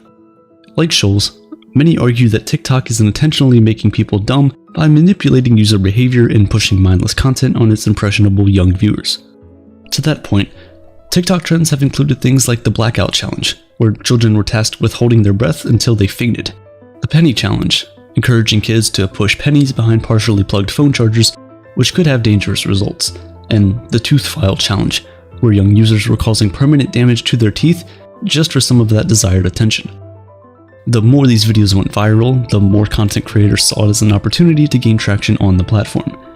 This in itself feeds the vicious cycle of harmful content that leads to illnesses similar to the TikTok tics and other mental disorders. Today, TikTok is being looked at in a number of US states to determine its influence on its young users' mental health. According to Dr. David Barnhart, clinical mental health counselor at Behavioral Sciences of Alabama, all social media platforms impact how a person views themselves, but because of TikTok's rapid-fire influx of content, users are exposed to dozens of videos within minutes, which makes the effect much more devastating than other platforms. Users can easily become addicted to the app and may seek constant stimulation as a result. This constant stimulation increases stress and anxiety levels, especially with numerous videos that fuel body dissatisfaction, appearance-related anxiety, and much more. Mental health professionals have reported seeing a number of younger patients who spend considerable time on TikTok, claiming to have severe mental health conditions such as schizophrenia and bipolar disorder. And the main issue with such claims is that more exposure to targeted content can influence teenagers to misdiagnose themselves with a mental illness without consulting a professional, only because they can relate to some of the symptoms of a TikTok influencer they follow. Just like the TikTok tics case, young adults who self-diagnose can also do so from a desire to feel like they're part of a community, or to rebel against social constructs, and in the process, they can genuinely believe that they suffer from a specific illness, even when they don't. The flip side to all of this is that there are several positives that can come from highlighting mental health issues online. The sense of community, which can be harmful in some cases, can also be helpful in normalizing these conditions and sending the message that people aren't alone. Young people suffering from their own issues can come together and support each other with helpful tips on how to deal with depression, anxiety, and other hurdles in their daily life. Videos discussing mental health get millions of views on TikTok every day and draw people to symptoms that some people may not have realized were an issue. This can spur people into action and encourage them to seek help. As with all things, there are positives and negatives, which is why experts don't believe that deleting TikTok is the answer. Instead, regulating and monitoring the time spent on the app is key. Otherwise, the social media-fueled mental health crisis is only going to get worse. The age of the internet has definitely brought out a whole new dimension of concerns that we should worry about, but TikTok itself has changed the online world. It's a cultural phenomenon with a superior algorithm that is unmatched by its social media rivals. It's built to ruthlessly and aggressively collect your data, and constantly feed you content that's for you. Content that could change the direction of your life, warp your perceptions of the world around you, and even cause mass psychogenic illnesses worldwide. MPIs have existed for hundreds of years, and yet a lot of the reasons why they happen remain a mystery. But what we can learn from the TikTok tics case is that we're now entering a new era of social media-induced sociogenic psychosis, and apps like TikTok have more control and power over our youth than we thought. The best predictor of future behavior is previous behavior, and based on what we already know, we've most likely not seen the last of social media-induced psychological illnesses. For now, at least you had the patience to watch this entire video. Thanks for not swiping to check out the latest escalator dance clips or watch a guy deep cleaning a horse's hoof. You wake up to the sound of the alarm on your iPhone, and annoyed that you couldn't get more sleep, you grudgingly unlock your phone to see what's going on in the world, and there's an email from Amazon telling you that your package has been delivered. So you force yourself out of bed to get the package, and it's some Johnson & Johnson medicine you ordered the night before. The wonders of overnight shipping, you think to yourself. You glance across the room to see the clock. It's 8 a.m. and you have to be at work by 9. Flustered, you open your Microsoft computer to answer some work emails before getting dressed. There's no time to cook breakfast, so you'll just grab something at McDonald's on your way to work. What if I told you that every single company you just interacted with within the first hour of your day is heavily influenced in large part by one company, BlackRock. Now, I'm sure you've heard about BlackRock. There are dozens of videos here on YouTube that talk about how it's the company that controls the entire world. But the reality is far less glamorous. Here is why everything you've heard about BlackRock is wrong. Before we talk about that, let's talk about data. Every time we browse on the internet, companies collect an insane amount of data from us, information which is then sold to data brokers, who in turn sell it to the highest bidder or just lose that information in data breaches. According to a report from the Identity Theft Resource Center, there were 68% more breaches in 2021 than in 2020, and that number is only going up. A few months ago, my friend got an email telling him that his information was released in a data breach from a company that he had never heard of, and right after he started getting personalized email ads from shady companies. This is how scammers are able to figure out your phone number, name, and even your address. BlackRock is an investment firm that controls a huge number of shares in some of the largest companies in the world. They have a total of $10 trillion in assets across the globe.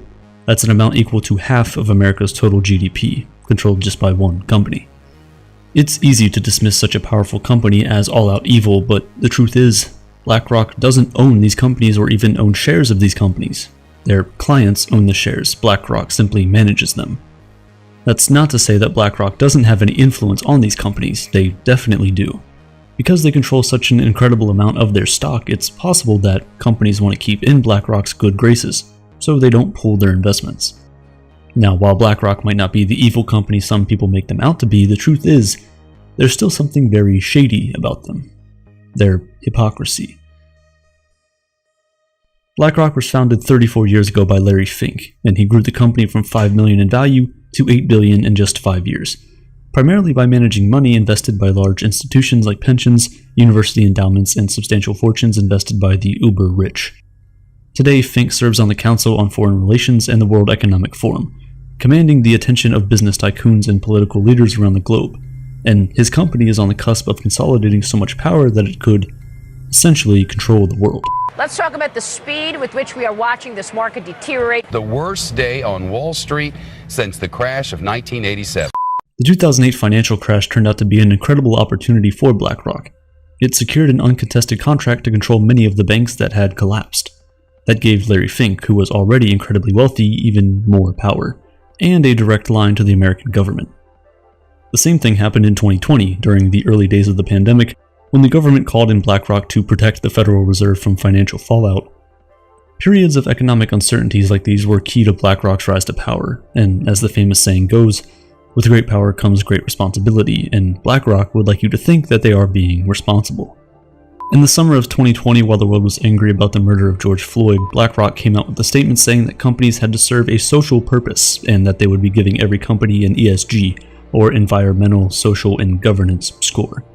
Companies that promised more diversity in hiring and leadership or offered environmentally friendly policies and technology received higher scores than companies that didn't. Although this concept had been around since 2004, BlackRock became the loudest proponent of ESG investing in 2020, and in all honesty it worked. Before this statement, ESGs were mentioned in far fewer than 1% of earnings calls, but by May 2021 that number rose to around 20%, and in a sense remained the fastest growing segment in the asset management industry. People are more concerned about the environmental and social impact of companies, and that's a good thing, right? Socially responsible companies get the upper hand in an ideal world, yes, but we all know that the world we live in is far from ideal. While there's been some positive improvement, the main result of BlackRock's ESG statement has been a massive surge in companies participating in practices like greenwashing, pretending they're more sustainable, diverse, or responsible than they actually are. It's also exposed the hypocrisy of BlackRock itself, because while it claims to champion ESG investing, the company remains the largest investor in fossil fuels and war profiteering, and maintains a pretty friendly relationship with human rights violators. And it's not just BlackRock, the second largest investment firm in the world, Vanguard, is guilty of the same technique, promoting ESG investing on the one hand, but on the other, unwilling to stop investing in oil and gas companies or pull out of companies with questionable human rights practices. We see this time and time again from BlackRock. They do something that seems like they're moving in the right direction in the eyes of the public, but behind the scenes, they're unwilling to tamper with their investments, even if it's for the greater good of society. Take climate change, for instance. BlackRock says that climate risk is investment risk, meaning that investing in companies that aren't creating policies to help address climate change is a risky move. In 2021, BlackRock actually did do something about this by helping shake up the board of ExxonMobil and installing new members who promised to take action on climate change. Previously, the oil and gas behemoth was responsible for 2% of the world's emissions. Now there are new self-imposed mandates to help reduce that over time. This is a great move by the company, no doubt, but the fact that it's still the world's single biggest investor in fossil fuels makes this feel more like virtue signaling than actually trying to make meaningful change. And the hypocrisy doesn't end there. As mass shootings continue to end lives in the US, BlackRock has spoken out against gun violence and said that gun manufacturers should do more to protect the lives of the American people. But who's the largest investor in gun manufacturers? You guessed it, BlackRock. The investment firm holds a 16% stake in Sturm Ruger, 15% in Vista Outdoor, and significant percentages of other manufacturers just like them. BlackRock says it talks to these companies about improving safety, but so far, it's unclear whether or not there's actually been any policy change. Outside of America, BlackRock's US Aerospace and Defense Fund has billions of dollars invested in major weapons contractors worldwide, like Lockheed Martin, Raytheon, and General Dynamics. They're supporting these companies that then get huge Pentagon contracts and use taxpayer money to engage in violence and war around the globe. Often, these weapons are supplied to foreign governments in the name of peace, like Saudi Arabia, which received weapons from the US government and used them to indiscriminately attack civilians in Yemen during years of civil war. Funding this spread of war and an increase in nuclear weapons shows that BlackRock constantly skirts its own commitment to human rights. So does its engagement with authoritarian governments. BlackRock is officially the first global asset manager to have access to China's mutual fund, leaving critics wondering, what did Fink promise Chinese President Xi Jinping to allow him to access the Chinese Communist Party's fund? To be fair, BlackRock isn't the only investment company out there looking to do business with China, but because of its widespread power, it's been the most successful in gaining a foothold in the controversial territory, which is surprising, especially for a US company. This power also made it a major player in the war in Ukraine. As we saw in China, despite its emphasis on ESG investing, BlackRock has a tendency to overlook human rights in favor of monetary gain. It's been investing in Russia's most prominent companies for years. The British pensions that BlackRock controls alone have contributed $630 billion to Russia. After Russia's annexation of Crimea in 2014, a precursor to what would become the more now than a year-long war in Ukraine, BlackRock reconsidered some of its investments in Russia, but just 1 year later, it was back to being among the top shareholders in the country's biggest corporations. Even when it became clear that Russian President Vladimir Putin was planning an invasion last year, BlackRock didn't budge, and like most other Western firms, it did, eventually, pull assets out of Russia once the war started. But think about all the money it flooded into Russia over the years. Money that the authoritarian government controlled and used in its expansion mission that led to this deadly war. All of this begs the question, how did one company gain this much global power and influence? Well, it started with technology. BlackRock's business is built on ETFs, or exchange-traded funds. An ETF contains diversified investments to reduce an investor's risk. Rather than buying stock in a single company, you're investing in a fund that buys stocks, commodities, and other securities. This practice proved to be very lucrative for BlackRock and its investors thanks to a portfolio management software it created in 1998 called Aladdin. Aladdin predicts the possible outcome of every investment and collects information and personal data on everyone who has ever knowingly or unknowingly given BlackRock money. This allows the software to predict how likely it is that a specific investment will fail. Eventually, this technology put Fink and BlackRock on top, making the company the go-to firm for ETF investing, which keeps getting more and more popular. Global ETF assets could explode to $25 trillion by 2025, meaning trillions more for BlackRock. But we don't need to wait until 2025 to see the effects of the power BlackRock has. Right now, BlackRock oversees assets worth 10% of the entire world economy. Companies like Fox, Comcast, and Disney have to consult with BlackRock before they make major moves, since it has such a large share of their ownership. BlackRock and other large firms like Vanguard are the biggest investors in global giants like Google, Facebook, and Amazon. This level of ownership creates an anti-competitive environment. You feel this in the prices of airline tickets. BlackRock and Vanguard are among the 5 largest shareholders of the 3 biggest airline operators, which means that there's very little incentive to lower prices in order to compete with each other. This level of ownership consolidation reduces consumer choice and raises prices, and it also means that eventually a handful of powerful people at these investment firms could wield more power than the executives at the companies they own shares in. Even Jack Bogle, who founded Vanguard, says that this kind of ownership concentration is bad. Too much money in the hands of too few will not work out well for the global economy. There are solutions that governments could put in place to stop these companies from gathering too much influence. Things like not allowing funds and ETFs to vote as shareholders in companies, or creating ownership caps that would dictate how much of a company can be owned by a single entity. The laws can be passed limiting how much influence an investment firm can have in the companies they're invested in, even if that influence is intended to be benevolent, like with the ESG. But how soon could any of this happen? Because BlackRock and Vanguard are less than a decade away from managing $20 trillion in assets. That would upend the asset management industry and intensify the already staggering ownership consolidation of the world's largest companies, sending prices through the roof. One of the biggest problems with this system of business is that the more money BlackRock manages, the lower its fees for investors, so we end up in this cycle where the best way to invest our money today creates a potentially catastrophic environment for our money and our society tomorrow. Unfortunately, most people don't have the luxury of looking that far ahead. What looks good in the short term is all that matters, and that is how BlackRock thrives. It hopes you'll overlook its hypocrisy around the environment, diversity, and human rights because it puts out statements about being a responsible company. Its future hinges on its investors not caring about these things. The problem is that many of its investors don't even know they're investors. They're simply part of a pension fund or an endowment that BlackRock manages. There are smaller funds that do support ESG investing without conflicts of interest, and there are options, like managing our own shares, that help us avoid the moral pitfalls of large companies like BlackRock. But much like how most of us couldn't live without Amazon's next-day delivery for our last-minute essentials, using these large flawed companies is just easier. Over the past decade, the public has become more and more critical of what massive companies do and say. As that magnifying glass emerged, BlackRock made sure that its messaging about making the world a better place was heard and publicized. BlackRock's hypocrisy won't end. Its public image versus private actions will most likely always conflict with one another, but as consumers and investors, it's our responsibility to know what's happening. Taking them at their word is the easier option, but that's exactly what BlackRock is betting you'll do. That's how they've gotten this far.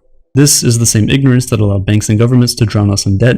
Click the video on your screen right now to find out more.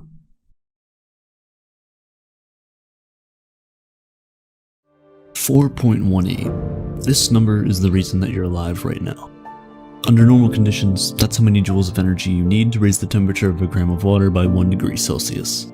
Also known as the specific heat capacity of water, this value, this property of water, it's special.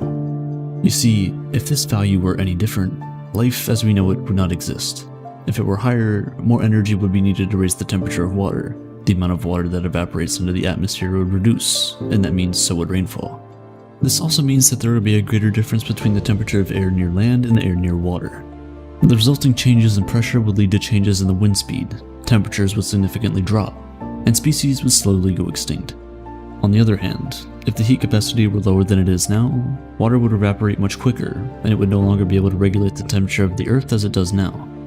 It would rain all the time, crops would die, and again, species would slowly go extinct.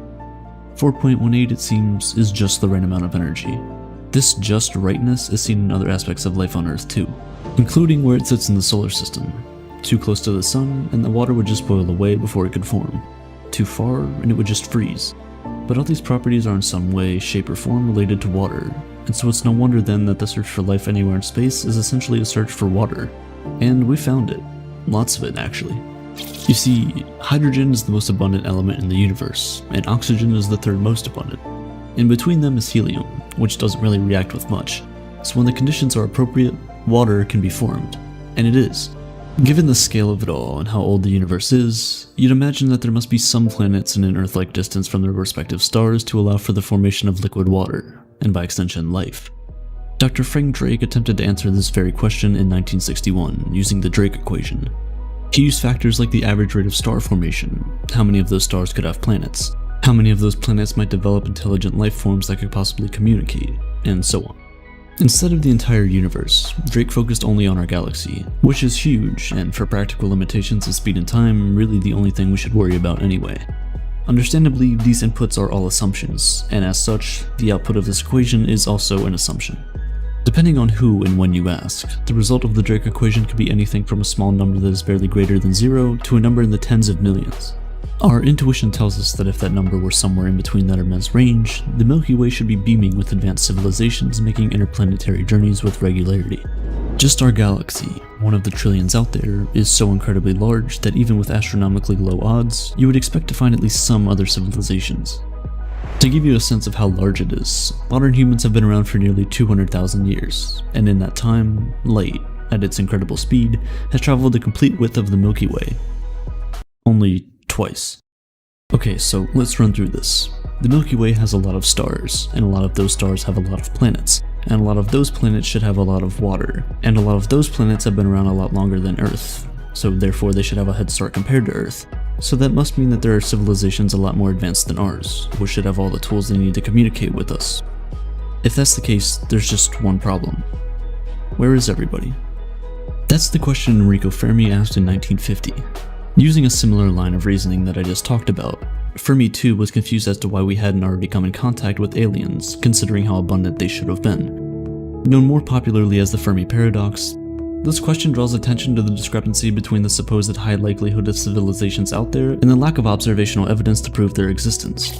To this day, 70 years after Fermi's equation, even with the scientific advancements that we've made, we are yet to receive any signals from a civilization other than our own. So really, where is everybody?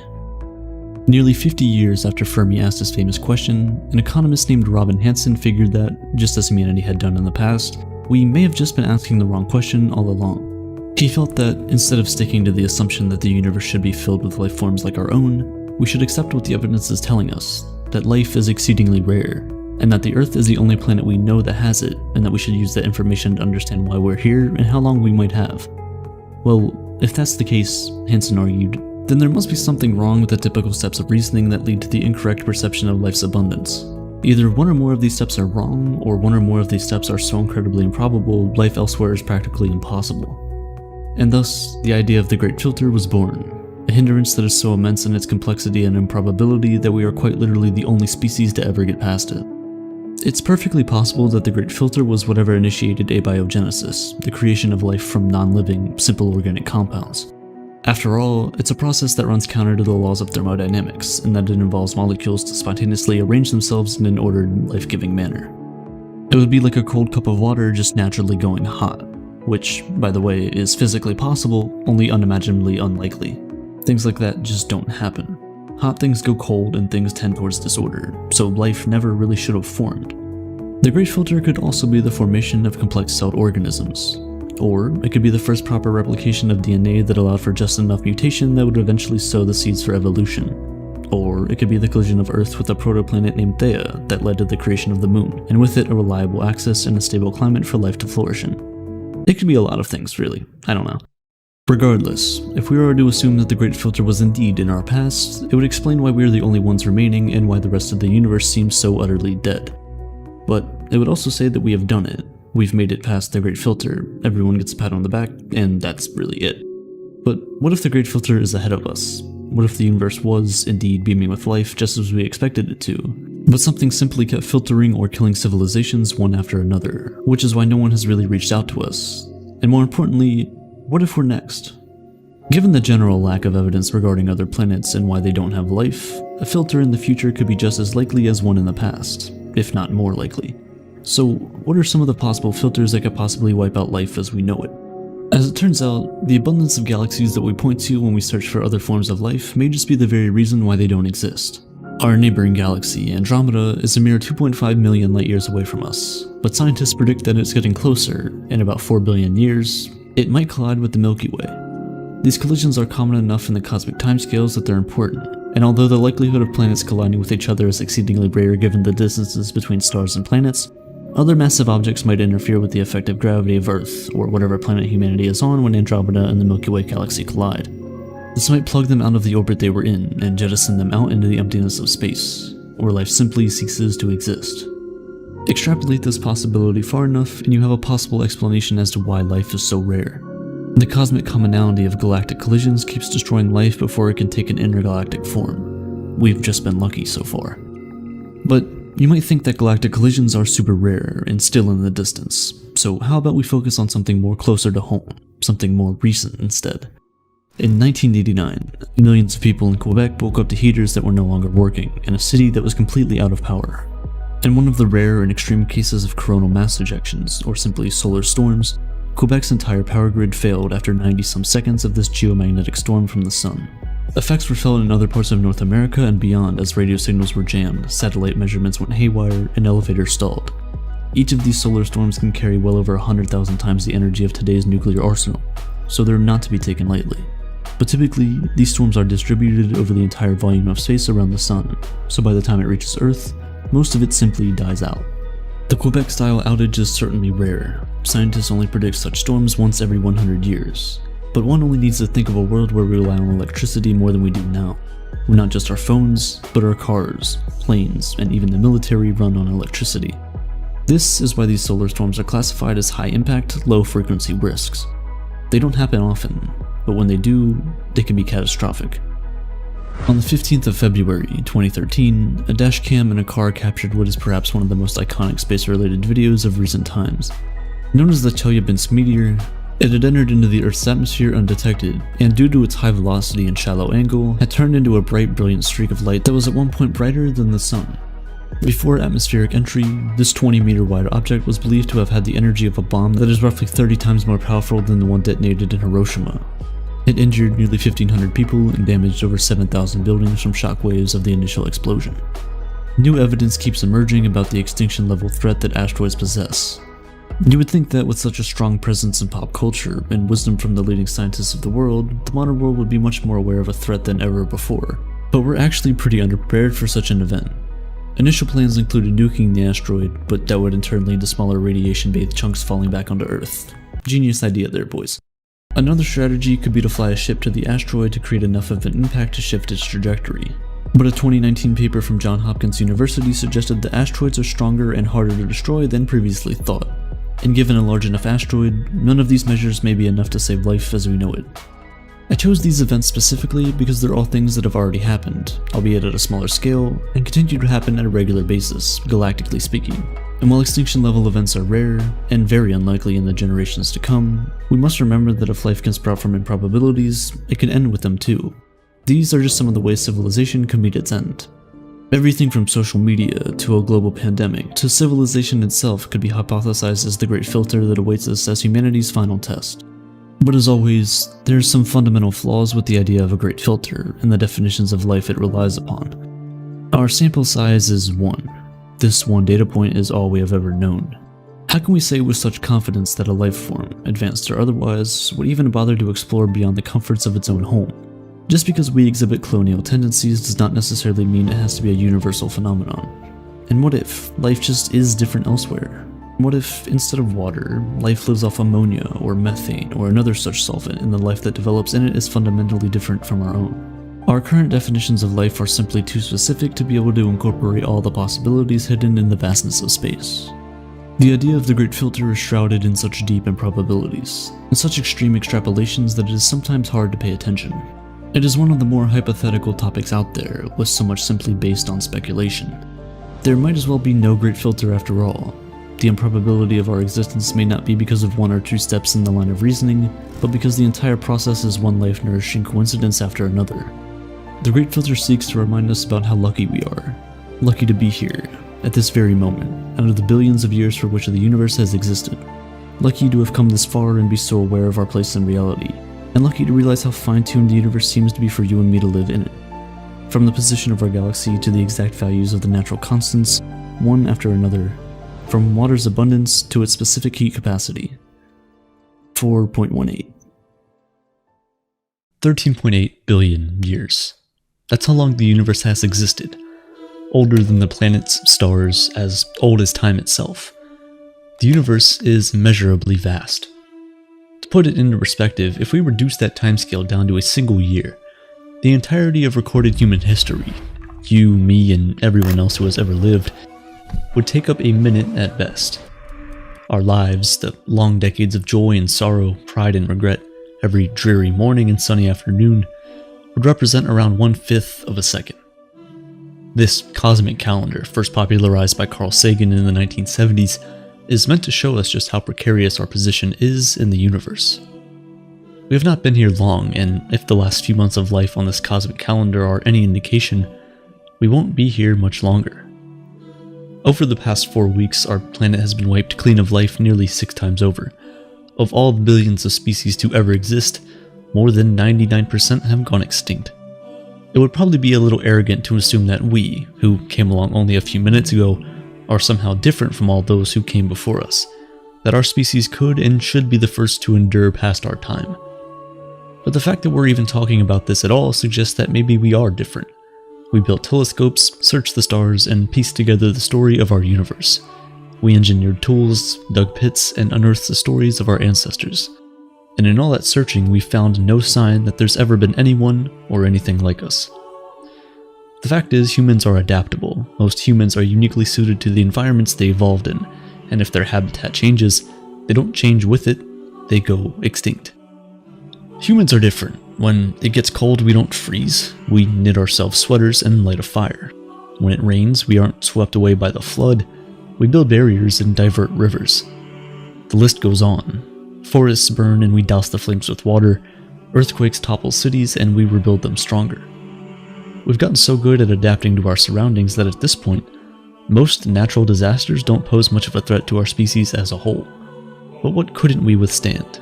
What, if it happened tomorrow, could end the human story instantly and infinitely? These are the biggest threats our species faces, the threats which seek to make us history, like the 99% who came before us.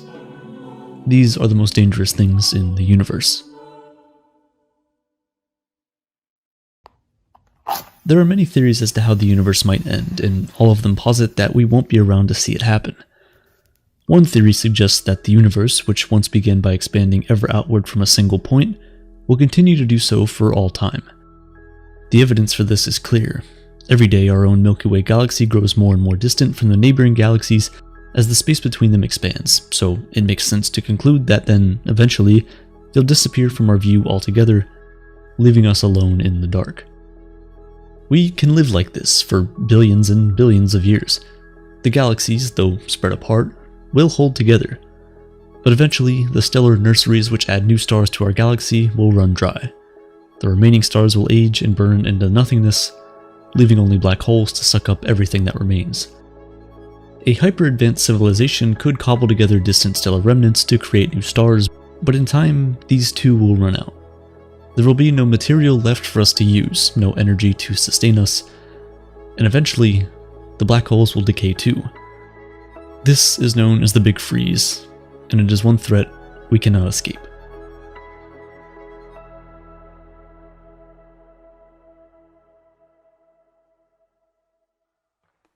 While the galaxies are, on the whole, growing apart, there are a few exceptions. 2.5 million kilometers, or about 1.5 million miles from us, lies the Andromeda Galaxy, and it's on a collision course with the Milky Way.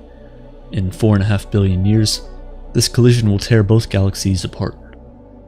Surprisingly, this in itself won't hurt us. On a cosmic scale, the stars and planets of our two galaxies are actually so distant from one another that no star will directly collide with another. Black holes, however, are a different story. They can grow far, far larger than any star, in almost every spiral galaxy, including Andromeda and the Milky Way, holds one at its core.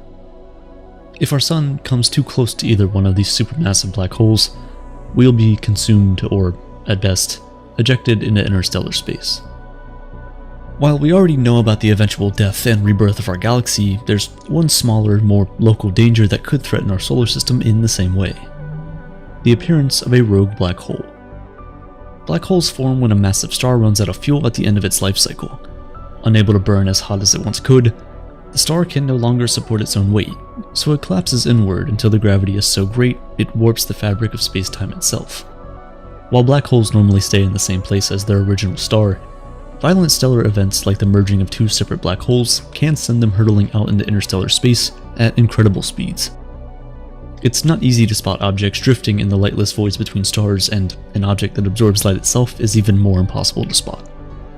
If one wandered close enough to our sun, its massive gravity would disrupt the orbits of every object in the solar system, slowly but surely throwing the planets into disarray. As it consumes the planets and asteroids in the outer solar system, it'll only grow larger, until finally Earth gets caught in the path of the singularity.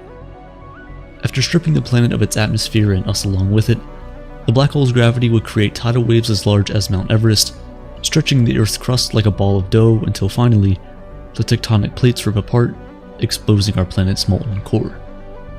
As we pass the event horizon, everything that was once our home will be crushed into rubble, then dust, then atoms. In this scenario, the best strategy would be to move ourselves. There are millions of potentially habitable worlds in our galaxy alone, and by establishing settlements there, we give humanity a backup plan, saving us from being done in by any one galactic calamity.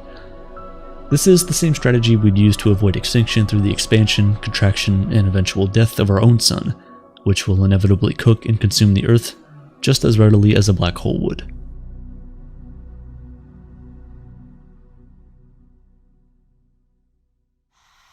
The hardest threats for us to avoid are those that could happen at any time without very little warning.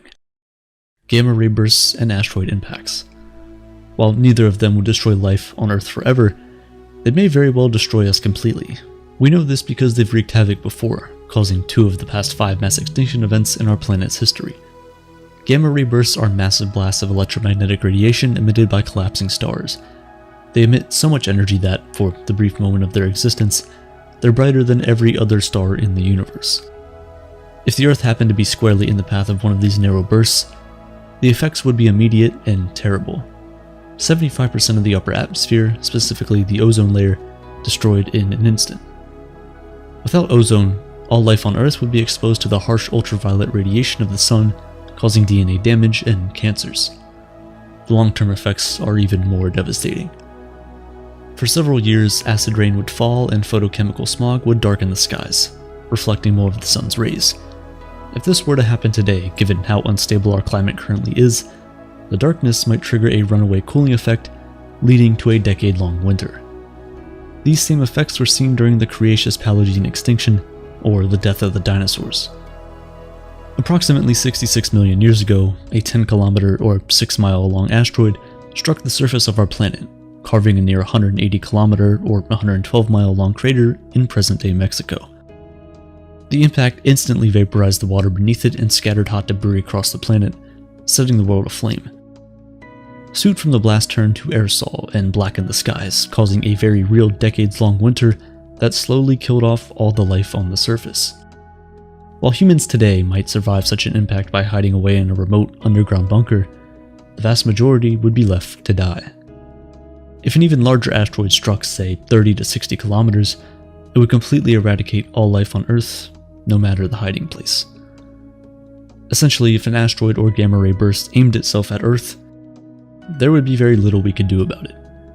As gamma ray bursts are impossible to predict, our only immediate solution would be to deal with the effects as best as we can. Unlike gamma ray bursts, which occur in our local group of galaxies only once or twice every 5,000 million years, rogue asteroids are a real and present threat, and the only one that humans have so far taken steps to counter. Since the 1990s, NASA has identified over 25,000 near-Earth asteroids.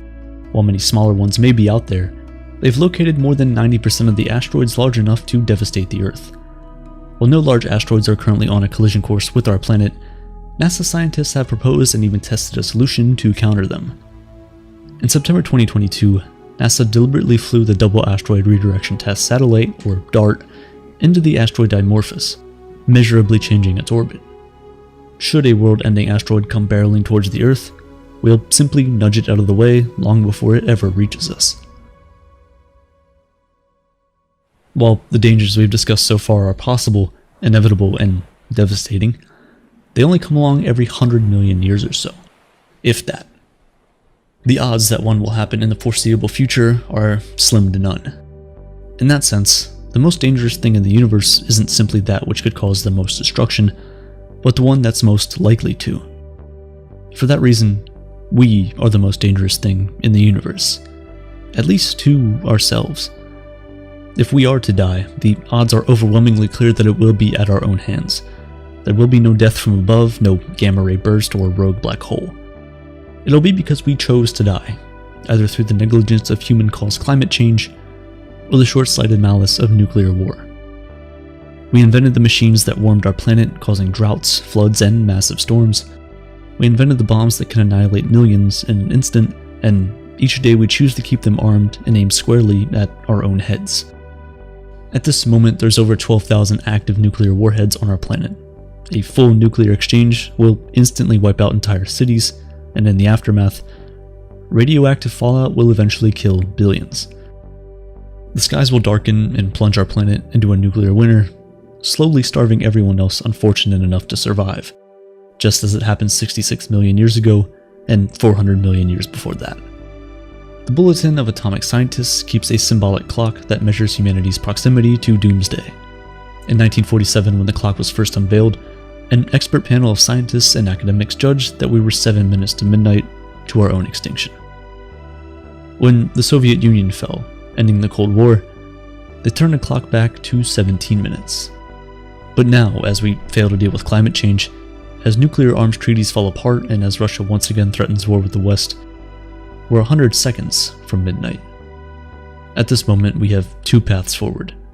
We can listen to our collective inner voices of reason and survive our own present together, or we can all join those who went before us, only this time, our extinction would be by our own hands.